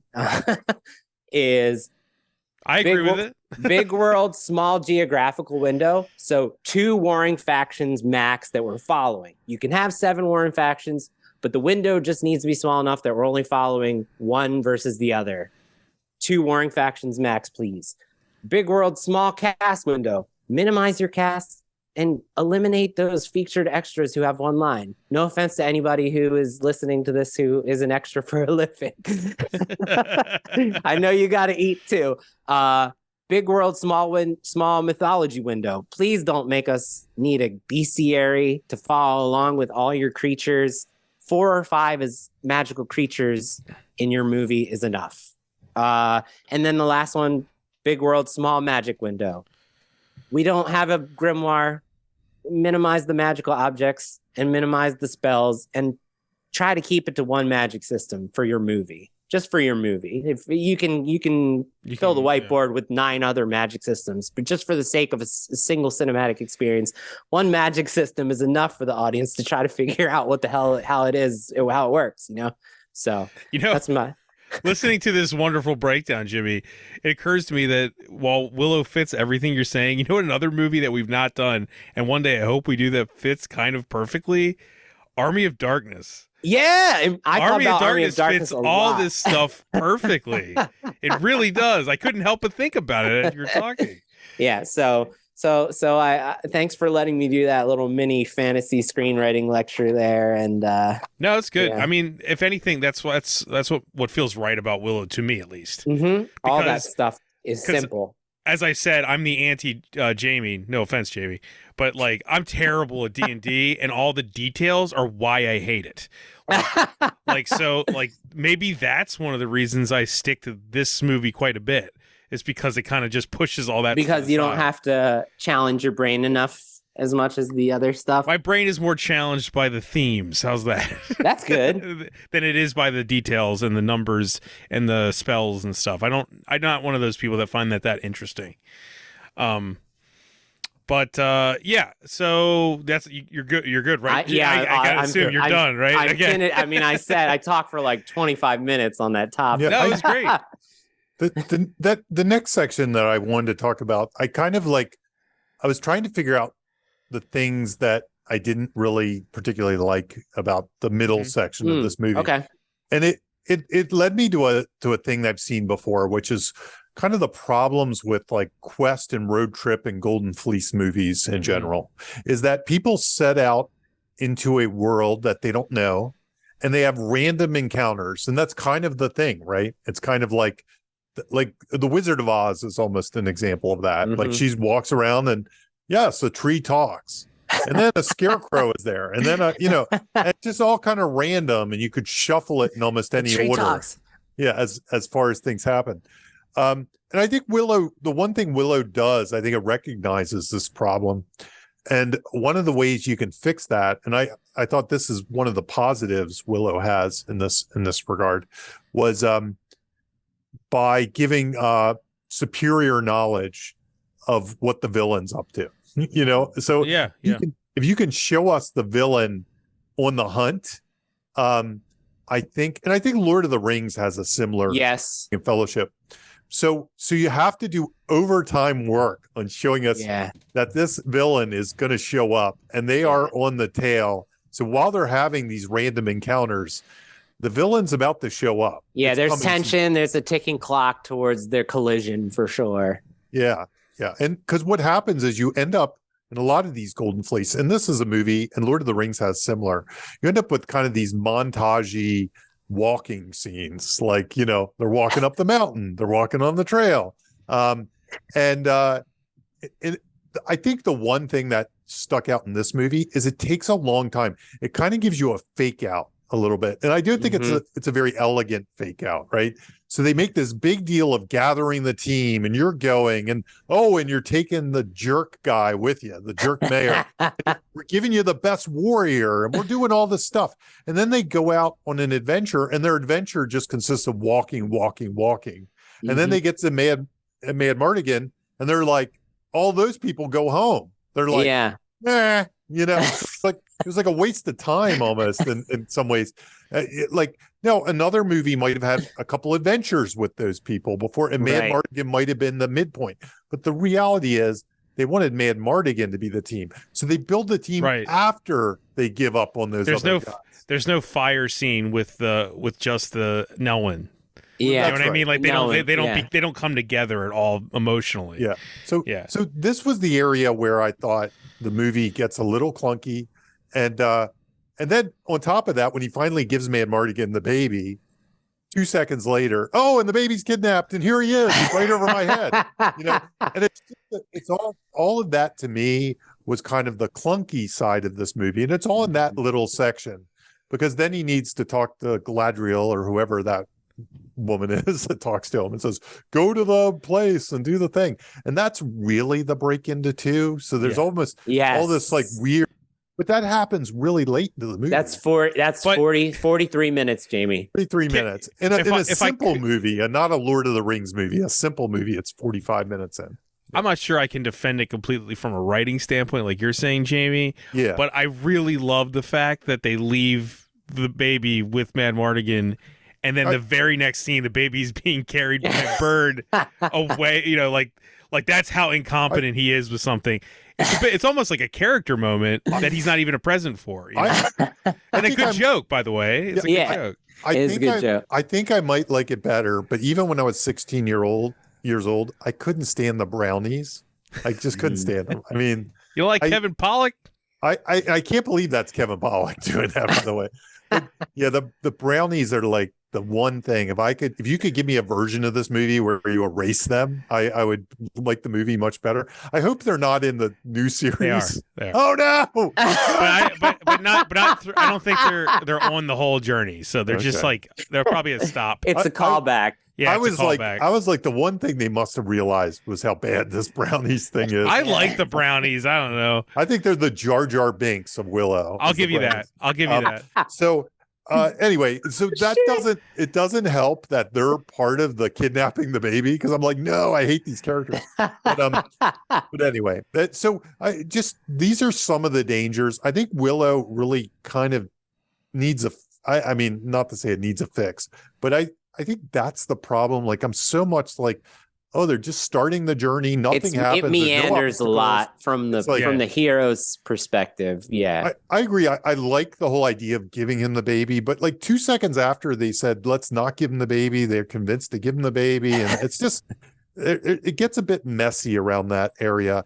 And I think it is a problem with quest movies in general. You really have to keep things moving forward. I don't know. This one has a little bit of a circle, and then it gets a new quest is what happens. It shifts the goals. Yeah. So it shifts the goals too early, or it doesn't give the goal too late. Like, if it was almost more earlier in a debate section, it could work. Maybe if they didn't montage as much, maybe if they didn't make such a big deal of building the team. Yeah. On the first they quest. Really did. It's very ceremonial. It's very ceremonial, and you like the characters. You're like, oh, I see. This is going to be great. The jerk is going to be there, and the great warrior. Burgle Cut is a great character. Yeah, absolutely. And then they're like, nah, never mind. Forget that. It's almost like a false premise in that way. It's like they got some WKRP writer to write the thing. I wonder if it was also like, they might not have wanted all the Nelwyn to be on the action side of things because they didn't know he didn't know what to do with them, or it was a production thing. Like, they didn't know how to handle that back then. I don't know. I don't know. I'm just guessing. I'm guessing, Jamie. I don't know. It's weird, especially when you consider there were 7 drafts of the script. Yeah, we also talk about much on this show, and with all the effects being like new to the era, maybe they filmed some stuff, right? And it didn't work, and they had to re-edit it. I'll say this, as an avowed fan of it, it's weird that they build up Funkar's, the fact that he's the best warrior in the village, and even before they get to Mad Mardigan, they don't fight anything. Yeah, so maybe they filmed a fight and they might have filmed something and cut it. So these problems didn't exist on the page, but then in the final edit, that's what we're left with. So we have to make these. For me, those scenes only work as emotional. A James Horner. That's really the reason I love those scenes. Man, it's the score and the beautiful shots before Peter Jackson got there. Yep, this movie did it. Yeah, when I rewatched them, I was like, they looked so similar to the Peter Jackson shots. Yeah, and I'm beautiful. Like, come on. Yeah. Ron Howard did it first. But anyway, that was really the area where I thought, and even after that, it still gets a little weird, because don't they randomly kind of run into the wizard they're trying to find and stuff like that? It gets there's so many things that happen so easy for them that they really don't. Well, I think the brownies lead them to that island. The brownies do lead them there. Yeah, they randomly run into Mad Mardigan again. Randomly, it doesn't seem like there's a lot of trajectory on the decision making process from Willow. You know what I mean? Willow's kind of a fraud. The only thing about him is he's good of heart. He's not really good at anything. Yeah, it all just seems like these scenes are just being dropped in by the writer. So, we need the wizard to happen now, or we need WKRP Cincinnati, man. Yeah. Oh man, that's where it's a great show. That's where I checked out just a little bit in this rewatch. Gotcha. I had a hard time. Yeah. Gotcha. No, as far as coincidence goes, though, I think the Mad Mardigan one might be the biggest or most egregious one, where they meet him again when he's dressed as a woman. Right. Like, that's the biggest coincidence I can think of in the movie. Doesn't that so there's the Pixar right rule, like coincidences that get you into trouble are okay, coincidences that get you out of trouble are a cheat. Yep. And I feel like it gets Willow into more trouble at first.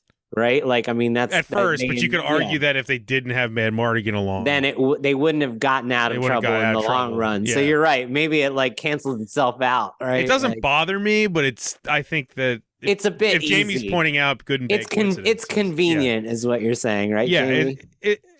It seems, I'll be honest, it feels a little bit like lazy writing for 7 Gotcha. drafts. It feels like, oh, I could, who cares? Just, he's there. I'm imagining myself like after writing 7 drafts, watching it be filmed and then realizing it like, oh, fuck. Yeah. 7 drafts. I Sometimes you don't realize forgot that you this wrote shit. precedents. Yeah, You just- no, absolutely. No, Yeah, you you're so do. close to the story. You just Right. don't even recognize. I've been there. Yeah, I got a Been script there. that I've been rewriting like 2 years after the fact, like the last couple of months, and I rewrite and I read some of it that I wrote 2 years ago and went through several drafts, and I'm like, I let this go. This part, you know.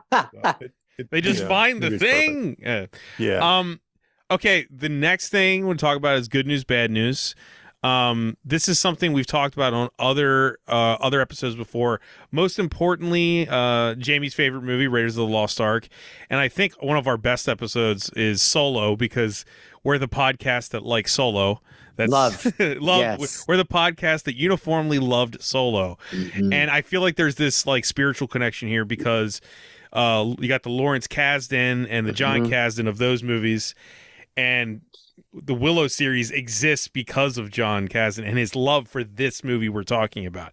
He is a diehard Willow fan, and so he's the force that made Disney pretty much do it. So Plus Ron Howard. Right. Same director, so. Right. So I did something that usually Jimmy does, so forgive me if I don't do it as good as Jimmy, because we know Jimmy's. You're the best. I'm excited to hear Bob's Micro Right. Machines. my micro machines, right? So so the good news, bad news is how to write action, right, guys? Like that's the thing we usually do. And like if you think about any fight in indie, it's something good happens and something bad happens, something good happens, something bad happens. It's to keep it interesting and exciting in how you write it, right? Because writing action doesn't come natural to most people.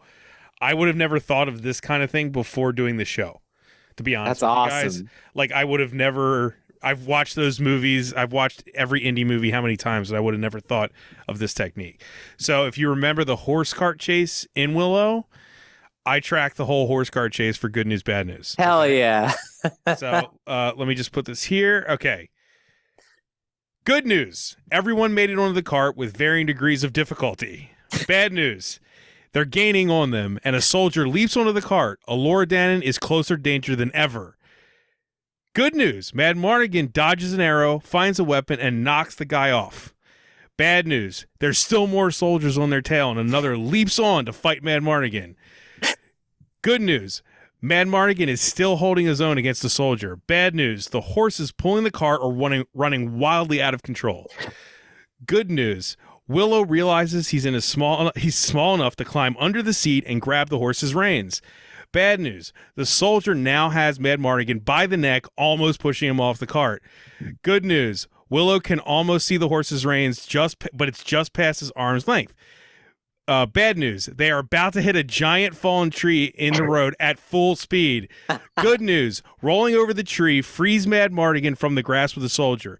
Bad news. Both wooden wheels on the back of the cart have exploded on impact, and Willow is hanging on for dear life. Good news. Willow is now able to grab the reins, climb up onto the seat, and ensuring Laura Dannon is still safe. Bad news. The other soldier leaps onto the cart to attack Willow. Good news. Willow quickly finds a hammer, hits him in the balls, and a tree branch knocks the soldier off the cart. Bad news. The horses are still at full speed. The cart is tearing apart, and Mad Mardigan and the soldier are hanging off the back, sliding onto the ground. Willow falls and knocks himself out cold. Good news. The brownies, Jamie's favorite, the brownies have a plan. They're going to start cutting the rope, holding the barrels in the back in place to let them loose. Bad news. Mad Mardigan is struggling to pull himself back up onto the cart. Good news. The brownies cut through the rope, freeing the barrel, which hits the soldier clean in the face, knocking him loose of the cart. Bad news. This isn't as easy as Jimmy makes it look. Bad news. Another cart full of more soldiers starts chucking throwing stars at Mad Mardigan and is trying to hit him with a swing. And one of them's trying to hit him with a swinging mace. Good news. Willow regains consciousness, takes control of the horse reins, bringing the cart to a stop as the troops fly by them. bad news. The troops make a U-turn, and Mad Mardigan seemingly wants to play chicken with them head on. Good news. Mad Mardigan swings the mace into the other cart, knocking out one soldier and forcing the entire cart to flip over. They are no longer being pursued. Amazing. Yeah. So, yeah, that's pretty intricate. Like, you watch that whole scene, and that, to me, like, actually tracking that would have never happened in my brain. Yeah, no, it doesn't. It doesn't, but like it's all there on the page. And the cool thing about this one scene, which I really like, is there's almost 3 different action scenes happening simultaneously. Yes. There's Willow's story, there's Mad Mardigan's story, there's the Brownie story. Sorry, Jamie, the Brownies kind of have like a through line in that chase. I can't. It's there.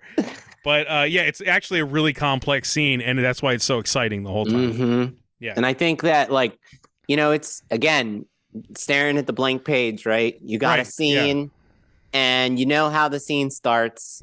You know how the scene ends. You don't know what happens in between. What do? At its very basic, you could take a blank page, and it doesn't even have to be a genre. Like, it doesn't even have to be like a fantasy or a sci-fi or an action. We've tracked this with, like, a drama scene at a table. Like, I bet you if you did good news, bad news for When Harry Met Sally at the diner scene, it would build to you'd probably be able to find that works pretty close to it. Right. So Yeah.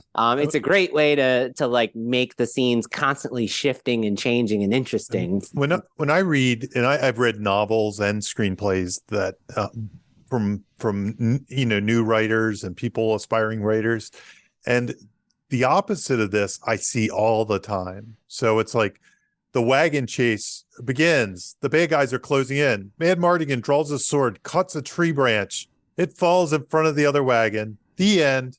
Good news, good news, good news. It's all good news. It's all good news. Yeah. Mm. I can't tell you how many times, especially if you read like a John Wick kind of script or something. It's like John Wick walks in the room. Bang, bang. 2 people dead. He walks away.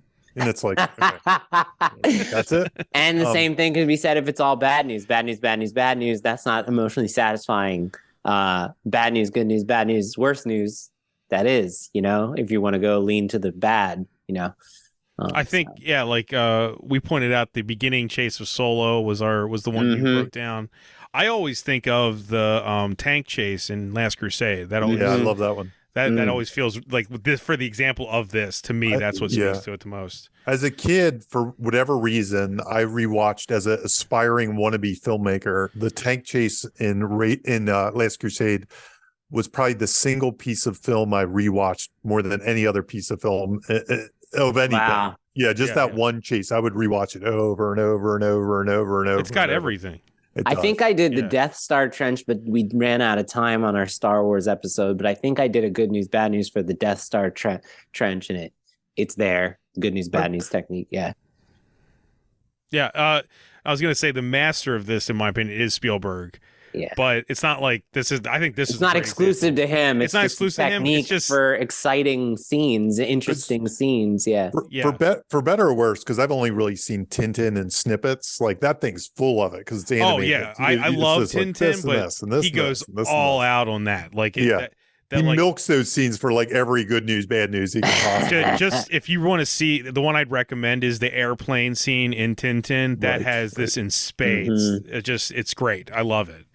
So yeah, anytime I see a movie do anything like this, it makes me think of Spielberg. It just makes me think, oh, they're doing Spielberg, but I know it's not exclusive to him. Let's talk about dialogue for Willow. Yeah, Jamie, right? You brought this up. I wanted to bring this up. It's not necessarily a problem. It's funny that, when this really came up, I turned the series on for a few minutes this morning before we got on, and I was like, oh, this dialogue's very modern. Is what struck me. I was like, this is very modern, like as opposed to Game of Thrones or even that Lord of the Rings series where they have a couple tricks. And I've always had a problem writing fantasy dialogue. Not that I think I have a problem. It's usually when I have co-writers, we always disagree, or when I have a producer involved, we disagree. I'm somebody that leans toward the modern dialogue. Like, because here's what I found. I found that some people I've written with are like, no, you have to dive in deep to the thing. And then suddenly they're doing this fake Shakespeare thing that sounds Yeah. really corny on the page, and I'm like, Yeah. no, It's I don't like that." alienating too to some Yeah. degree. Yeah. Like I try to stay away from like hip slang or kind of phrases we're into that a lot of people say nowadays or things. I try to stay away from those. But honestly, I find like in TV shows like Willow, and I'm not saying this is even there, I bet they have some phrases that are totally modern, like, that would totally come from our world. And you kind of are They like, say that's the word okay. weird in the show. I noticed that. Yeah. I was Yeah. like, do they have the word weird? Like, but again, it's a fantasy. It doesn't Yeah, matter. vocabulary is. They're not on Earth, so there's no argument. It's kind of like the difference between like Xena or something in Game of Thrones. 'Cause they would do something like that. But anyway, I was just so it just occurred to me that it might be something worth discussing. The only tips I really have to this is, one, first of all, make your decision. Like kind of almost like you do. Yeah, but it's a tone scale. I was Yeah. going to say it's a Batman tonal scale. Yeah, it's a tonal scale. And figure out, like, am I diving in deep to this kind of like medieval kind of speak or not? But even on top of that, after you decide your tone, if you're going to be modern or this or that, or maybe you're even going to kind of just, say, screw it, I'm going totally modern and I'm using all kinds of phrases, and it's a style choice, and if that's your choice, just go in knowingly so you match everybody up. What Willow's an interesting choice. I think the dialogue is relatively modern. It doesn't, for 1988. For 88, right. it doesn't cross any lines. But then the wizards kind of talk more like people out of, like, the olden days, like the it's almost a class system. Yes, exactly. Yeah, I think that's like a good. It's instructive, right? To keep in mind that it's instructive. And the only other thing I'd say is I try to read it all out loud, and if I'm rolling my eyes at myself for something I wrote, then it's a bad problem. One thing that stuck out to me, and I don't know if this is a good thing or bad. Did you watch the Lord of the Rings series or the Power of the Rings? Yeah, I did not. I did not. So one thing they did theirs is pretty much like the movies. It's kind of that. So it has a certain language that's fitting with the books. But one thing I noticed, theirs is slightly more modern. They constantly were throwing in little phrases like, that would butter my biscuits or something, some weird kind of corny, like, dwarven phrase, like, that's like the bottom rung of gold from the mine or something, or whatever they'd say. And it almost got to the point where I noticed it too much. Like, I saw, it was a little, like, every time I was like, oh, there's another one of those, and I'd kind of circle it mentally. There was like 5 of them in an episode, and I'm like almost like that was their gimmick. well, it's like, this is the way, right? Yeah, exactly. No, in this it was like they were trying to say, well, what's a version of something we say in modern times, but that they can say, right? That a dwarven miner would say in Middle Earth. Yeah, that's dialogue premise delivery, right? That's what that is. Yeah, I think it's an interesting approach. I mean, it was something I took away as something I might try in the future. I just won't hit people in the head with it like 5 times in an hour or something. Well, so when you asked this question, you made me think of 2 things. And that is, first off, like, Burgle cut, your troll dung is exactly what you're saying. Like, that is a premise specific insult. Yeah. You're an asshole. You're troll dung, right? That is a way to insult someone using the premise, putting premise paint on an insult, that we could only hear in this story world, right? Like, that only sounds right when we're watching Willow. I'm sure troll dung is in other fantasy movies, but it's fitting. And it also made me think of Star Wars. You stuck up, half-witted, scruffy-looking nerf herder. That's another example of, like, that's vocabulary and phrases that are unique to the story world and not unique to us, right? Like, what's a nerf herder, right? And it's how do you call someone a jackass in Star Wars? Right. And asking those questions when you're playing with the dialogue, that's another form of whiteboarding, right? You can just do that with, like, all the different types of dialogue that we see. Like, is there a way to paint it with your premise? And I think that's an example. But you know what else you made me think of? And it's interesting because it speaks to the tonal discussion that you just mentioned, is Guardians of the Galaxy. So the team, because I was thinking, like, how could we teach, like, fantasy instructing on fantasy dialogue, and it's really like comes down to like asking yourself like, where are these people from? Like, what are the cultural elements that make this person who they are, their morals, their values, their interests, and how does that shape their vocabulary and their syntax? And we're not linguists, we're not going into linguistics, but those are the types of things you could think of, right? And like, so like Peter is an average Earthling American dude who talks like an Earthling because that's where he's from. So his modern vocabulary and style, his syntax is motivated, right? Like when he's in these fantastic worlds, he can be our audience surrogate from a vocabulary standpoint in a way that feels right. It doesn't feel self-aware. It feels like this is like a dude on other planets around other aliens speaking from an American, dude's context, right? Lens. Whereas like Gamora is like, she's regal, right? Like she's eloquent, she's intense, she's been embroiled in war her whole life. So she speaks very like hard, like you have the bearing of a man of honor. It's always like eloquent. It's always like she always says things like very terse and then you have Drax who says everything because of where he comes from and his people. He says everything very literal to a comedic extreme. Nothing goes over my head. My reflexes are too fast. I will catch it.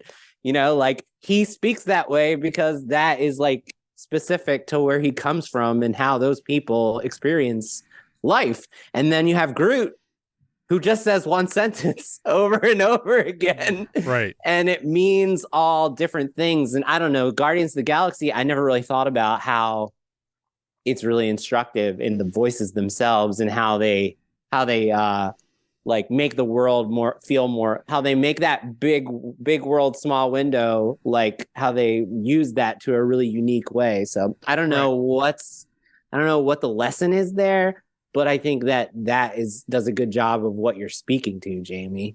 I think. Yeah. So if you were to write the Brownies, no, I'm just kidding. I'm not going down that. But it was a good thing. It was really thought provoking. No, it is. I was like, what?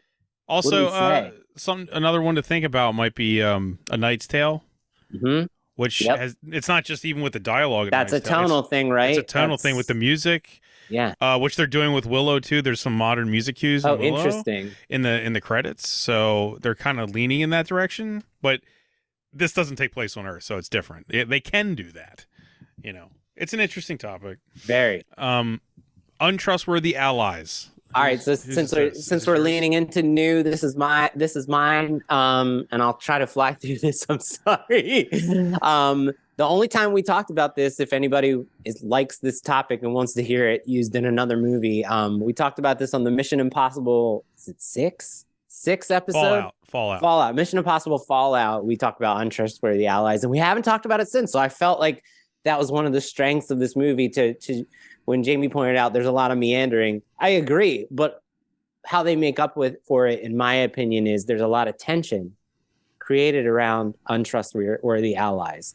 And I was critiquing having too many alliances and warring factions creating like all this, but this does it in a way that's like really easy to follow. So it like if you force your hero to be teamed up with a character who has been proven to us to be untrustworthy and potentially a threat, it creates this ever-present sense of tension that they're going to betray your character or that at least they're going to let them down, right?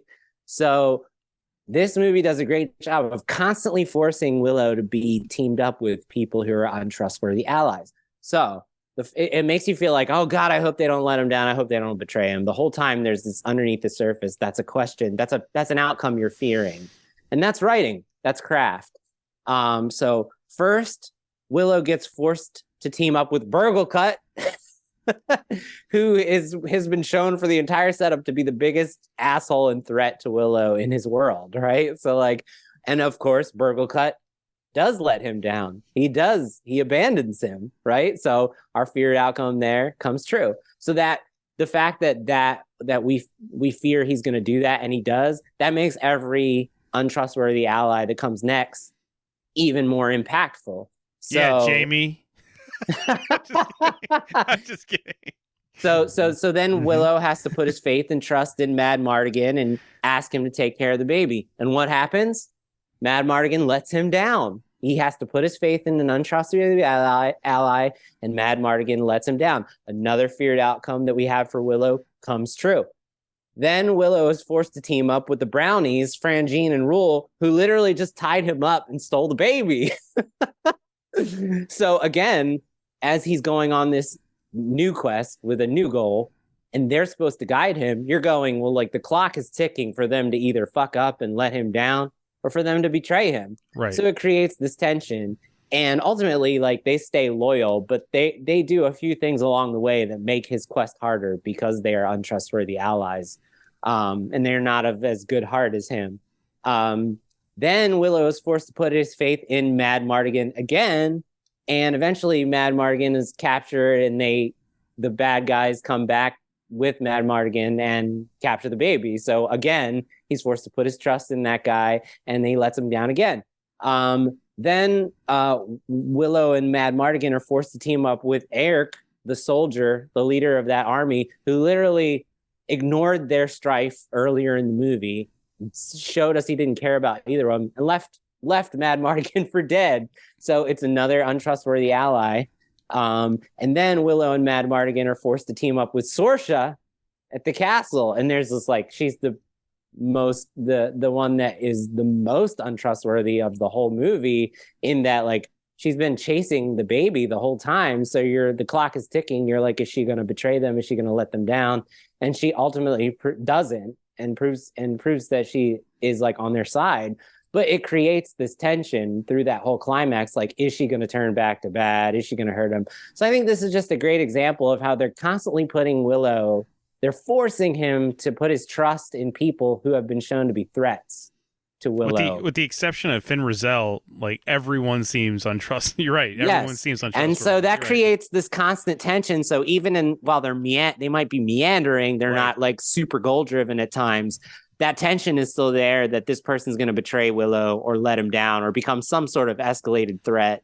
And I think that's really instructive. I think this is a great tool to create internal antagonism when there isn't, like, an external antagonist on screen. Mission Impossible does this a lot. Like, Ethan Hunt is constantly forced to work with people who were previously another spy against him, or were previously, you know, on the opposite side of his mission, and that leads to, like, every one of those missions being like, which one of these people is going to turn to the other side? You know, it creates this extra sense of tension and keeps us off balance. It's a really great writing technique. I'd also almost argue that it's not so much will Mad Mardigan betray him, is that let him down. I was going to say the way Mad Mardigan is set up is, can Mad Mardigan actually handle this stuff? Because him just saying he's great isn't exactly convincing at the beginning. You know what I mean? Like, the untrustworthiness is just, is he capable? Is he capable? Is he capable? Yeah, that's a good way to put it too. That probably could go on the list of, like, of the questions you want the audience to feel. That's a good point. Is he capable? Yes. Is he capable? Which at multiple times in the movie he isn't, but in the second half he is. Yeah. Once again, bring it back to Ash. When it comes to fighting, totally capable. Everything else in life, he's a complete fuck up. You know, not so secret weapons. Oh, this is the last one, right? It's the last one. Mine. It's the last point. Yeah. Look, like, we've talked about this one a lot recently, but it's my favorite one since we've been tracking this, and I just wanted to talk about it. So, Jamie, you want to hit it up a little bit, and then I'll bounce off of you? Sure. What it is? Yeah. So the not so secret weapon is this kind of notion that it's a specific setup and payoff. So you're setting something up. It's the setup payoff. It's the setup. It's the ultimate. It's the true Chekhov's gun. If Chekhov's gun is the thing that finally finishes off the bad guy. So you set something up that seems innocuous or kind of forgotten in the beginning of the thing. But then somehow that comes back to be the secret weapon that kind of wins the day, or really turns the tide in the final battle of the movie.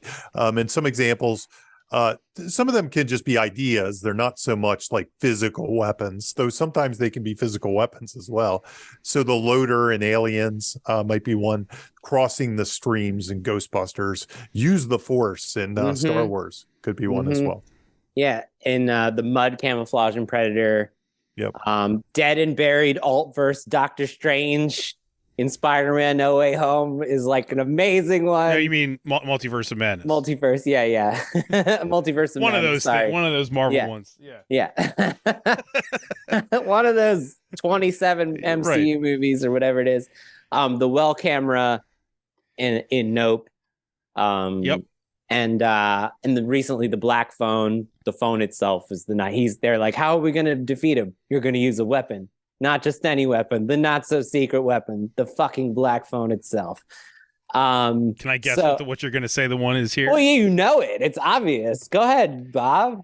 I think I'm going to get it wrong. It's the brownies. It's the brownies. It's all the brownies. Now I was going to say it's the pig trick. Yes, it's the pig trick, right? It's the disappearing, and he even says it's my old disappearing pig trick. Yeah. So I mean that, and they did a great job. We haven't really like gotten down to exactly how to hide this yet, but like they made it a joke, just like they did in Multiverse of Madness. Like we laughed at that when they're burying the thing, right.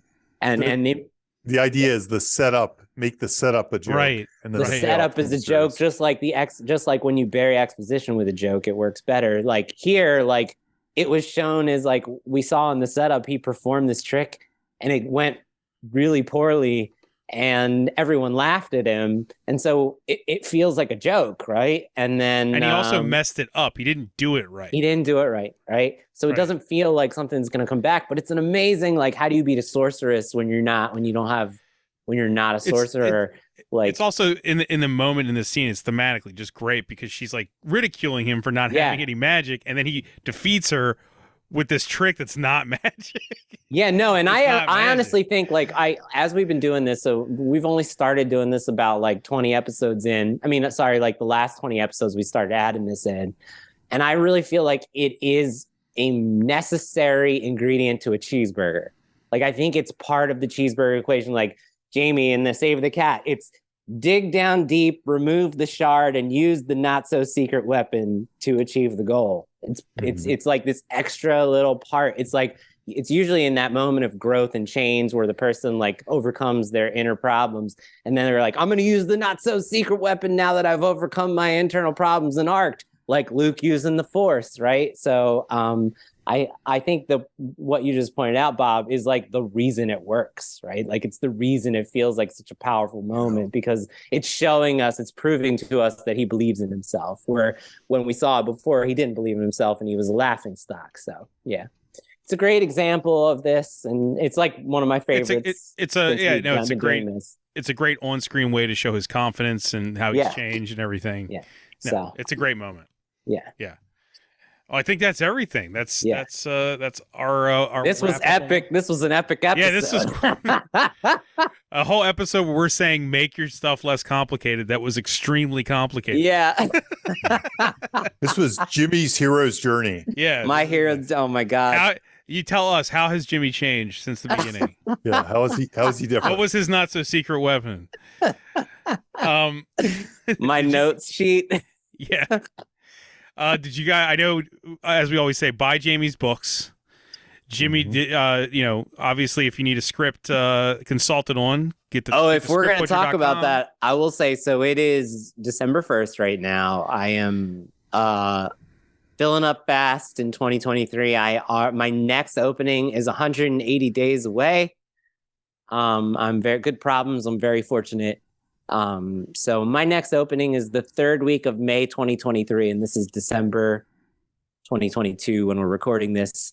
So just a heads up. Book your segment there for Jimmy. If you want if you got a fantasy script and you want me to make a grimoire for it, and you want me to make a bestiary, I hope you're saying that right. I don't know if you're saying that right now. Everybody It's who's probably Gamore, maybe rolling their I eyes know. like these fucking assholes. I think it's funny. Us mispronouncing grimoire. stuff is like a thing. Jamie with names. You got the Grimoire. If you want a bestiary for your fantasy script that's 300 pages and has 100 speaking roles, send me your script. I'll do that for you. Cool.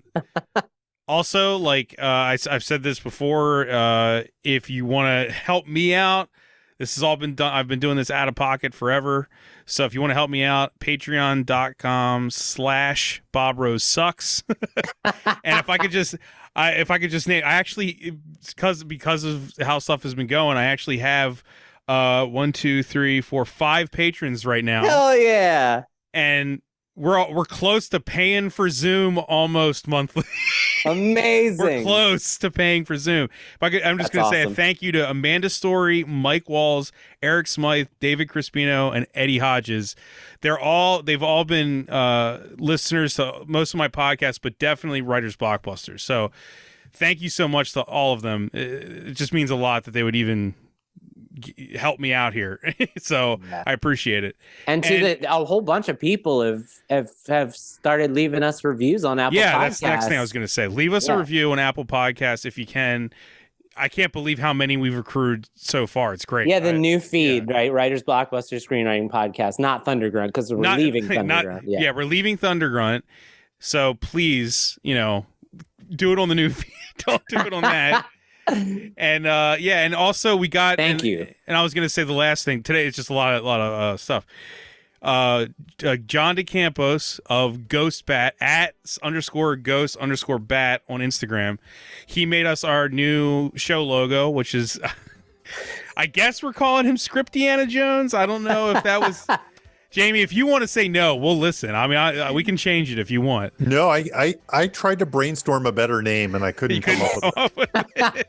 Yeah, I definitely tried. But it's not really an announcement. It's just we got a new show logo for the new feed, and I really like it. And I love it.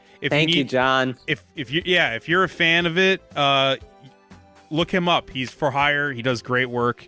If you can't find him, let us know. We'll send you to him. Yeah, he did the artwork for a comic book that I put out with. A couple of years ago, Burial Plots, and it's incredible work. Work. Yeah. I think that's everything. Yeah. Right? Yeah. No, it sounds like it. All right. Thanks for listening, everyone. See ya. Bye-bye. Hey, this is Bob Rose, and thank you for listening to Writers Blockbusters. If you'd like to financially support the show, please consider joining my Patreon. I've been producing the podcast for several years completely out of pocket, and I'd like to keep producing it ad-free and no longer at a loss. If you'd like to help, head on over to patreon.com/BobRoseSucks. That's right, Bob Rose Sucks. And if you want the one and only Jimmy George to help polish up that writing project you're kind of struggling with, head on over to scriptbutcher.com. As a listener, you already know he's the best there is, scriptbutcher.com. You can also support the show by simply sharing it or leave us a review on Apple Podcasts. We appreciate both. Thank you for listening, and see you next episode.